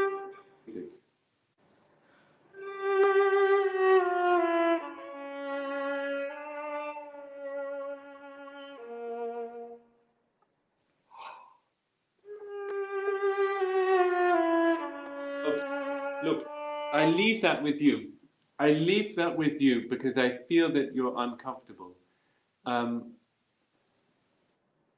It's also when you're playing chamber music with other people, breathing together, of course, we all know how important it is. But when you're playing on your own, it makes it human, not a stupid piece of wood. Okay. Okay, it's so important. I feel that you have some tension in your neck. How you hold the viola, I think, is stopping you slightly from breathing. Can you try this? Can you take your head off the chin rest? Can you try? Head off. Yeah.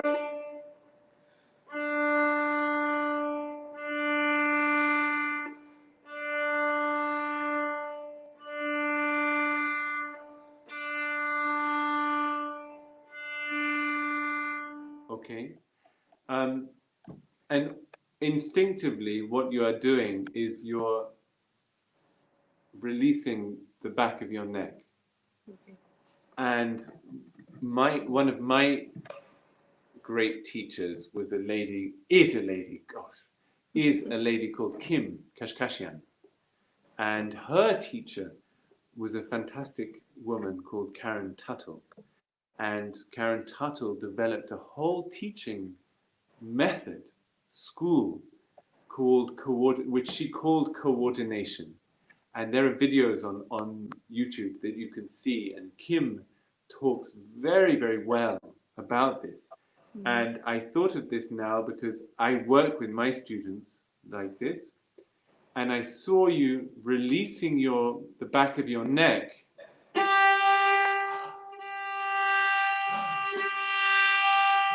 And that is one of the most important central features of our playing. The singer, we want to be singers. We don't want to be viola players, okay? So I would really try as an exercise, do what we were doing and see if you can make that happen.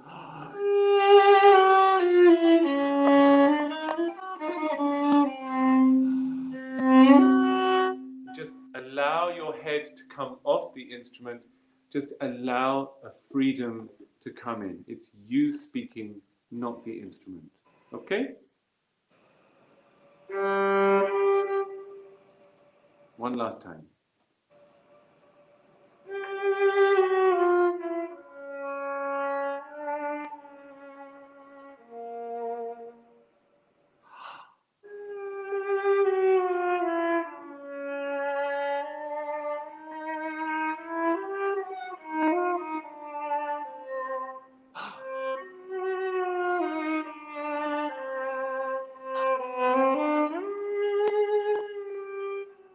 Yes. Okay. Fine. And like at the beginning of the lesson, I still say,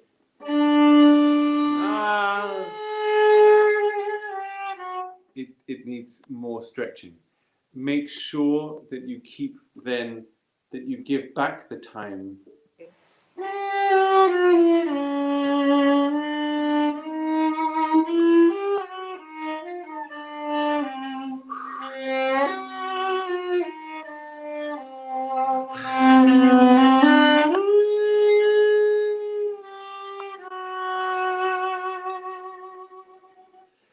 And I was talking to our previous, to Gabrielle, about changing the vibrato. You're such a good player that I would love to see and hear more variety. So here,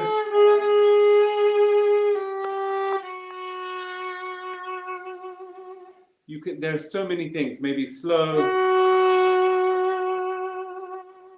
and very fast at the end, maybe, where the bow begins to bounce. Can you try that one?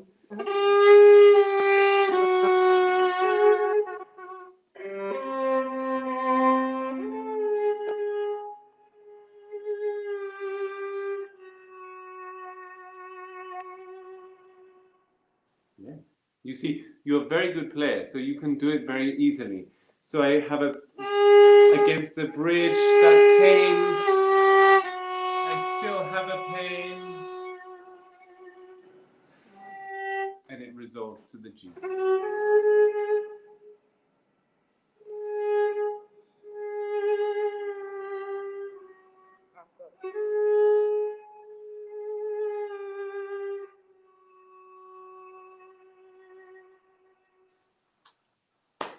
Amazing.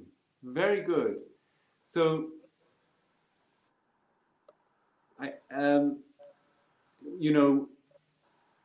okay, actually, before I speak again, I want to hear the opening again, one more time. Can we try? Is it okay if I do 5 more minutes? Yes, it's all right. It's up to you. You're enjoying it, so go ahead.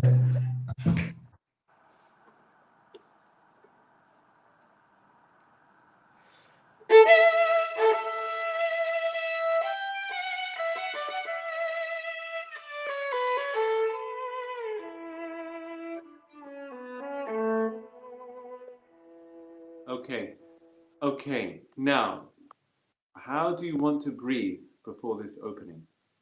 How? Can you tell me? Fast or slow?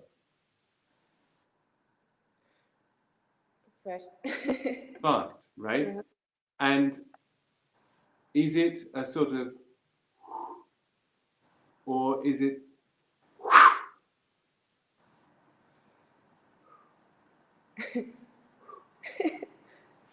Look, it's a storm. It's a storm. It's a tempest. Pam, Betty.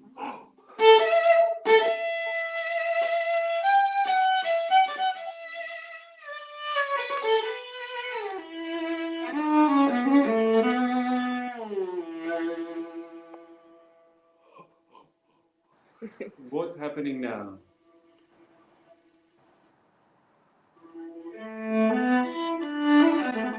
And nothing at all. So look, when I was your age, or I don't know, when I was 18, 19, I played this piece, and I was in England, and I was in the south, on the coast in England, in Cornwall, and I was standing on a cliff, looking out at the sea, and the wind was blowing, and the sea was crashing. There was so much energy in the air, and it was so exciting. Your lungs fill with air and excitement. And I remember after that, every time, for a long time, every time I played the Clark, if it was for in a concert or in an audition, and if I was nervous, I would always close my eyes and I would go back to Cornwall, to that cliff and the sea. And in my mind, before I played, I would just stand there quietly for 5 seconds, 10 seconds, and imagine the wind filling my lungs. And then I would go on and imagine it. And believe me, I never got nervous because I was so excited. I was like a child. I was so excited by that scene, that vision, that picture. And it might have been a horrible audition, very nerve-wracking. But if I closed my eyes and imagined that, then I became an excited child again, and I always felt good. So I think you need to find that kind of energy. Just one technical thing. You can do any bowing you want. It doesn't matter. I know she writes or something like that. I actually, I want a lot of bow.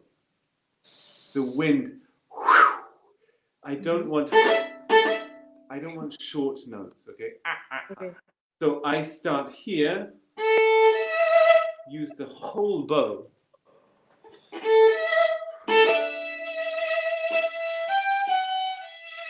Can you try? Just try that bow and feel the air in your bow, the storm. So down, up,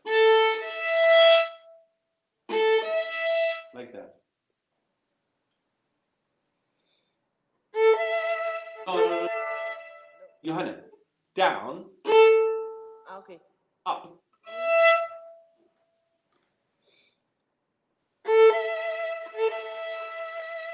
It's okay. Yep. And let's experiment and then play this E as if you're going to throw your bow as fast as you can.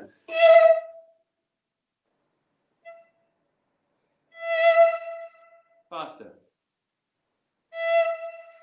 With vibrato. With vibrato. Yes. Good. And now.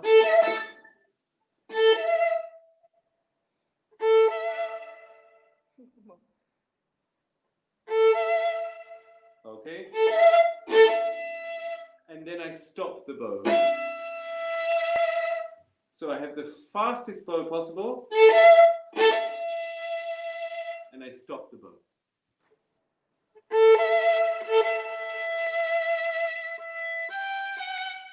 Okay, so our storm is a fast kind of energy. So don't play too sostenuto. It sounds okay, it sounds good, but I think actually it's more joyous. It's more exciting. Now, can you breathe in the tempo of your piece?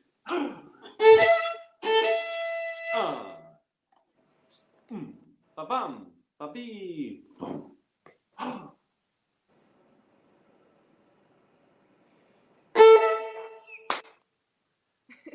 You know what I see?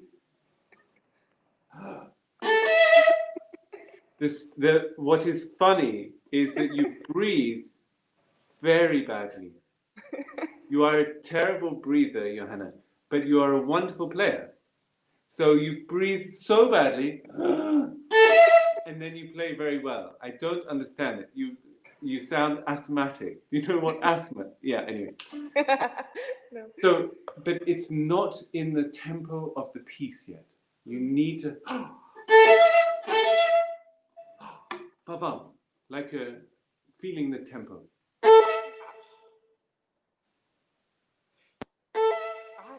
Sorry. Go on. Okay, you are breathing. Good, it's getting better. The timing is better. You are breathing from up here. Breathe from here. Okay.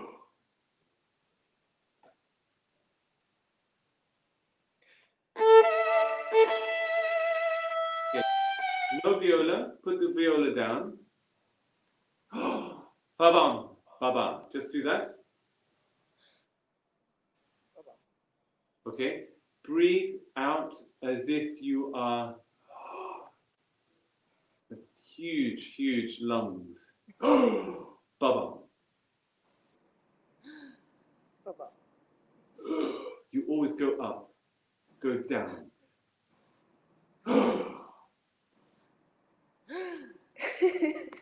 I don't know.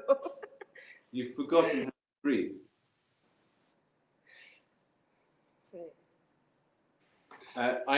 So the stomach, when babies breathe, the stomach goes out. Okay. And we should do the same.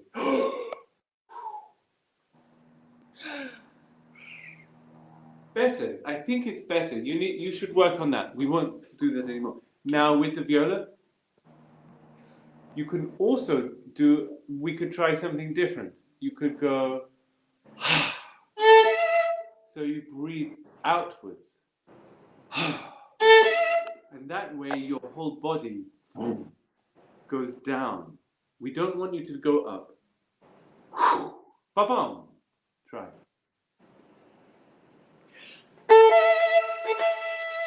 Blow. Yeah, it's good, but blow out.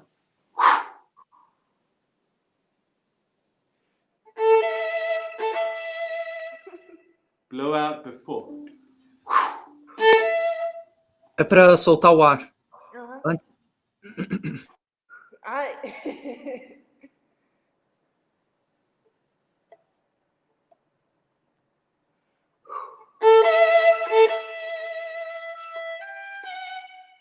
Again, get comfortable. That's better. Get comfortable with this. Do it 3 times. I won't say anything.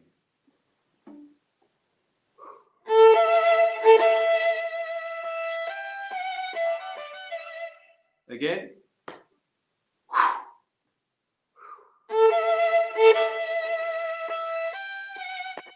That's great. That will come. That will come. I think you find it easier to breathe or blow out. And then what happens is we sort of feel our feet and our knees and our hips go down into the ground, and then our sound can go up. Okay? One last time.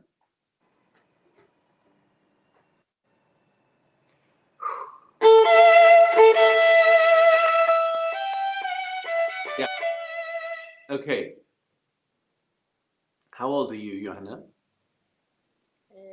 23. 23. I think we'll stop now, but I really enjoy your playing. I think if I can just talk for 2 or 3 minutes before we say goodbye.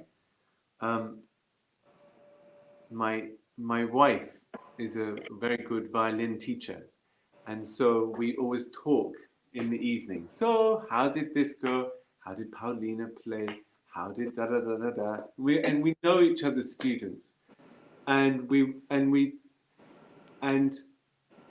always say, we always find ourselves saying, oh, you know, why is it so difficult when you ask the players to try something? Why is it, you know, I ask for something this much and this much comes. So if it's a rubato, the stretching of the time that we spoke about, the instinct is just to do a little bit. And I say, no, more, and more, and gradually it comes more. And so there is a sort of instinct of maybe of protection, or an instinct that, I don't know, we think that it's enough what we're doing. And so what I would say is that, again, I was talking to Gabriel, one of the previous guys, however good you are, or however difficult you find things, always really dare to commit. Do you know the word commit? If you commit to something, commitment. If you have an idea and you say, I'm going to do that, and you really do it, not I have an idea and maybe a little bit. No, really commit. And then if it's a mistake, if it's bad, you learned something. It's okay. Oh no, that was terrible, William. Good, now I know. But if I don't really commit to the idea, then I won't know whether something is good or bad. Also, I will, I think some people, so there are these, you know, you have your friends and other students, or you'll have met some people in masterclasses, and you know, there are always some students find it very difficult, and they work hard, and then they get better. And there are some students where you think, wow, it seems so easy for them, and you think, oh, how is that, you know? And we always call those students talented students, you know. And I think if you're finding a phrase or a bar or something, if you're finding it difficult, or then you need to sort of pretend that you are the most talented person in the world, meaning exaggerate, go crazy in terms of variety of bow speed, vibrato, of breathing, of energy, of joy, of sadness, the timing of those semitones, the timing of those tritones, those fourths that we spoke about. Yeah, somebody will always tell you if you're doing it too much. Don't worry. Someone will always say, okay, Johanna, it's enough. It's too much time. And I think that if we're finding something difficult, if we're not feeling talented, then we are a bit scared, and we don't exaggerate enough. And because we're worried that it sounds bad, or we're worried about the intonation. But if we really just go for it and make a bad sound, then, and do that again and ta-ya, and really ba-ba, ba-ba, and really, and then you do it 5 times. And each time you give more energy, that opening of the club, give more energy, more energy, more energy. And you almost hit your viola, your bow flies off or your finger flies off, something goes wrong. But you are trying, and your body that way will learn very quickly, aha, okay, then be careful here or do something different. And your body learns how to do it. But if we just stay within being careful and sounding good, we don't improve. And, when we all have teachers, and it's very difficult what we do. But if you think about little boys and girls in the street, and they're playing football, you're in Brazil, so everyone is incredible at football. But no one tells a 3-year-old or a 4-year-old or a 5-year-old how to play football. Not really. They don't say, move your ankle, move your foot like this, and then move your leg like that. No. The boy sees his hero on television curling the ball and says, I want to do that. And he just kicks it again and again and again. And the ball goes out, and the ball goes in the other direction. And gradually, he gets it where he wants it. But he doesn't, the 5-year-old doesn't say, oh, I should be careful. A 5-year-old doesn't play football safely. So I want to just say, don't play the viola safely. Because you won't improve very quickly. Even if you think one day you think, oh, I'm not feeling talented today. We are all talented, but you need to have the confidence to try everything, okay? And break rules, break the viola, break your bow, play out of tune, but gradually just keep going, and your body will figure it out. Your body will work it out, okay? Okay. So that's one thing. A very specific thing about the rests that we said, about breathing in the rests. I think it will be helpful for you if you take the viola away by and practice your breathing with no viola. Ba-bam, ba-bam, ba-bam, ba-bam. Or the second subject.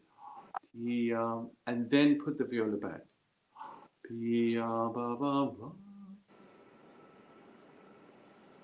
Also, be much more varied in your bow speed, more to the sul tasto. Get your bow to bounce, and that fast, beautiful, fast vibrato, that shimmering, nervous vibrato. Much more variety. Okay.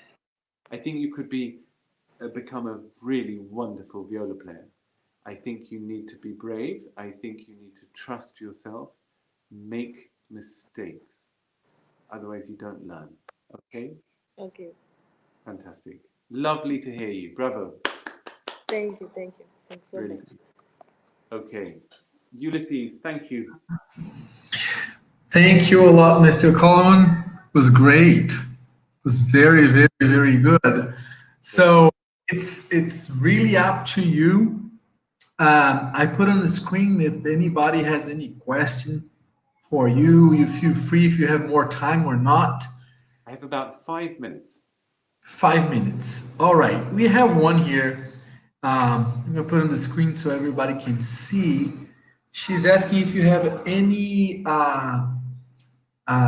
tips on how to teach or to make get sound out of a group. She teaches in a social project with and she has a hard time pulling sound out of the group.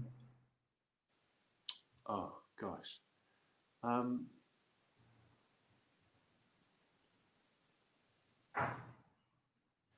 I don't think I can really help, actually.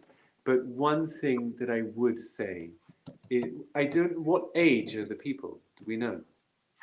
No, shouldn't say, but I believe it's teens, you know, like 14, 12, 15.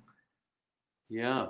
I mean, I haven't got much experience at that age and in that kind of situation, but the little that I do know or experience is that every person at that age, especially, finds it difficult to play the instrument,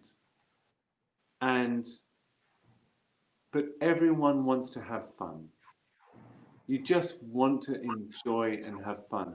And so I remember a situation where a teacher of children or younger people, they would always make comparisons. So, okay, let's make this sound like a herd of animals. Like, this is one type of animal sound, or this is the sound of the wind blowing, or this is the sound of, I don't know what, so many things. And just to make people enjoy, to make people stop thinking about the instrument, to make just people use their imagination. And it doesn't matter if it sounds bad, it will always get better. And I think we need to use our imaginations and enjoy playing, and it will happen. People are the human instincts, if you allow them to come out, humans are incredible, but we Yeah, don't, they are. and often we lose our talent somehow by being scared. So I think any work that she's doing, this wonderful person who was asking that question, any work that she's doing to get people to enjoy themselves and use their imaginations and forget the pieces of wood under their chin will be a wonderful thing. Great. We have time for one more. We have one more. It's up to you. I'm going to put on the screen. It's in English, so I don't need to translate. Let me translate for Portuguese so people know. Como é que uma pessoa conecta emoções e sentimentos com a técnica ao mesmo tempo que está tocando? Qual desses aspectos como você equilibra esses aspectos? I think I understand. Thank you for the question, Amado. And I think I understand your question. And I have a student in Salzburg who last week was asking, he was saying, I want to express a lot in the music. I feel a lot in the music, but when I try and express it, the technique fails me. My playing, it goes out of tune, or the sound tightens, something goes wrong. And he said, and so his solution for a long time, what he was doing was simply, he was practicing more technically. He was practicing 80% technically. And I think that's wrong. And I think what happens if you practice only technically at home, then your body and your memory, your brain, feels comfortable playing technically. And then when you play a concert and you want to express more, if you try and start expressing more, then your memory and your brain thinks, hold on, what's going on here? This is new. What are you doing, you crazy man? And then you panic, and the hands tighten, the muscles tighten, and everything goes wrong.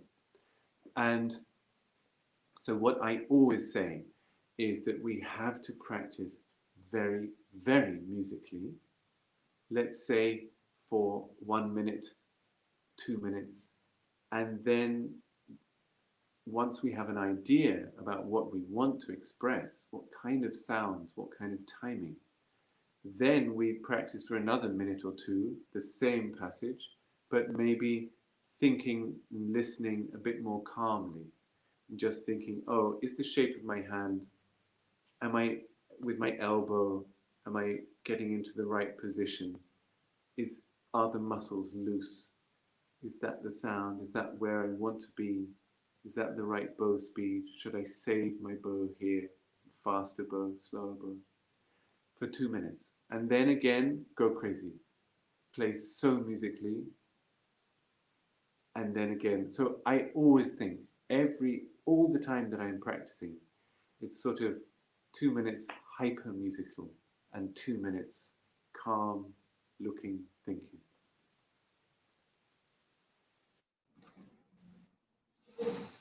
Very nice. Okay. Great. Thanks a lot. I don't know how to thank you enough.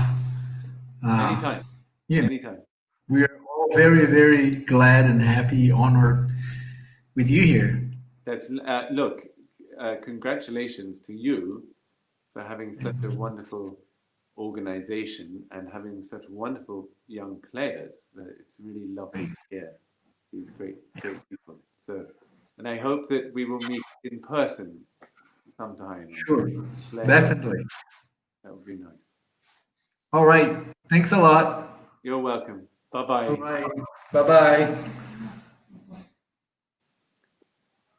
Don't know how to get rid of you now. Ok.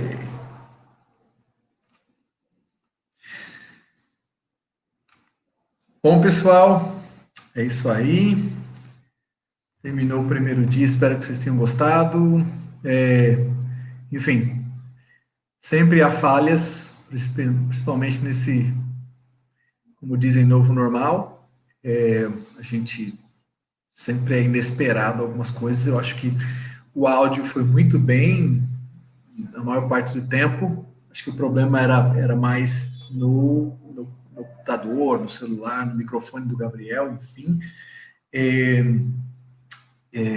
Então, eu acredito que a gente mantém aqui, eu acho que é mais tranquilo, não dá para colocar todos numa mesma plataforma, então a gente continua assim. Vamos ver, amanhã é tudo em português, não teremos problemas com tradução, e vamos ver como é que vai ser o som amanhã, mas eu acredito que não teremos problemas, vamos esperar que não. Agradeço a presença de todos vocês, tenham uma ótima noite. Vejo vocês amanhã às 10 da manhã com Masterclass com o professor Alexandre Razeira.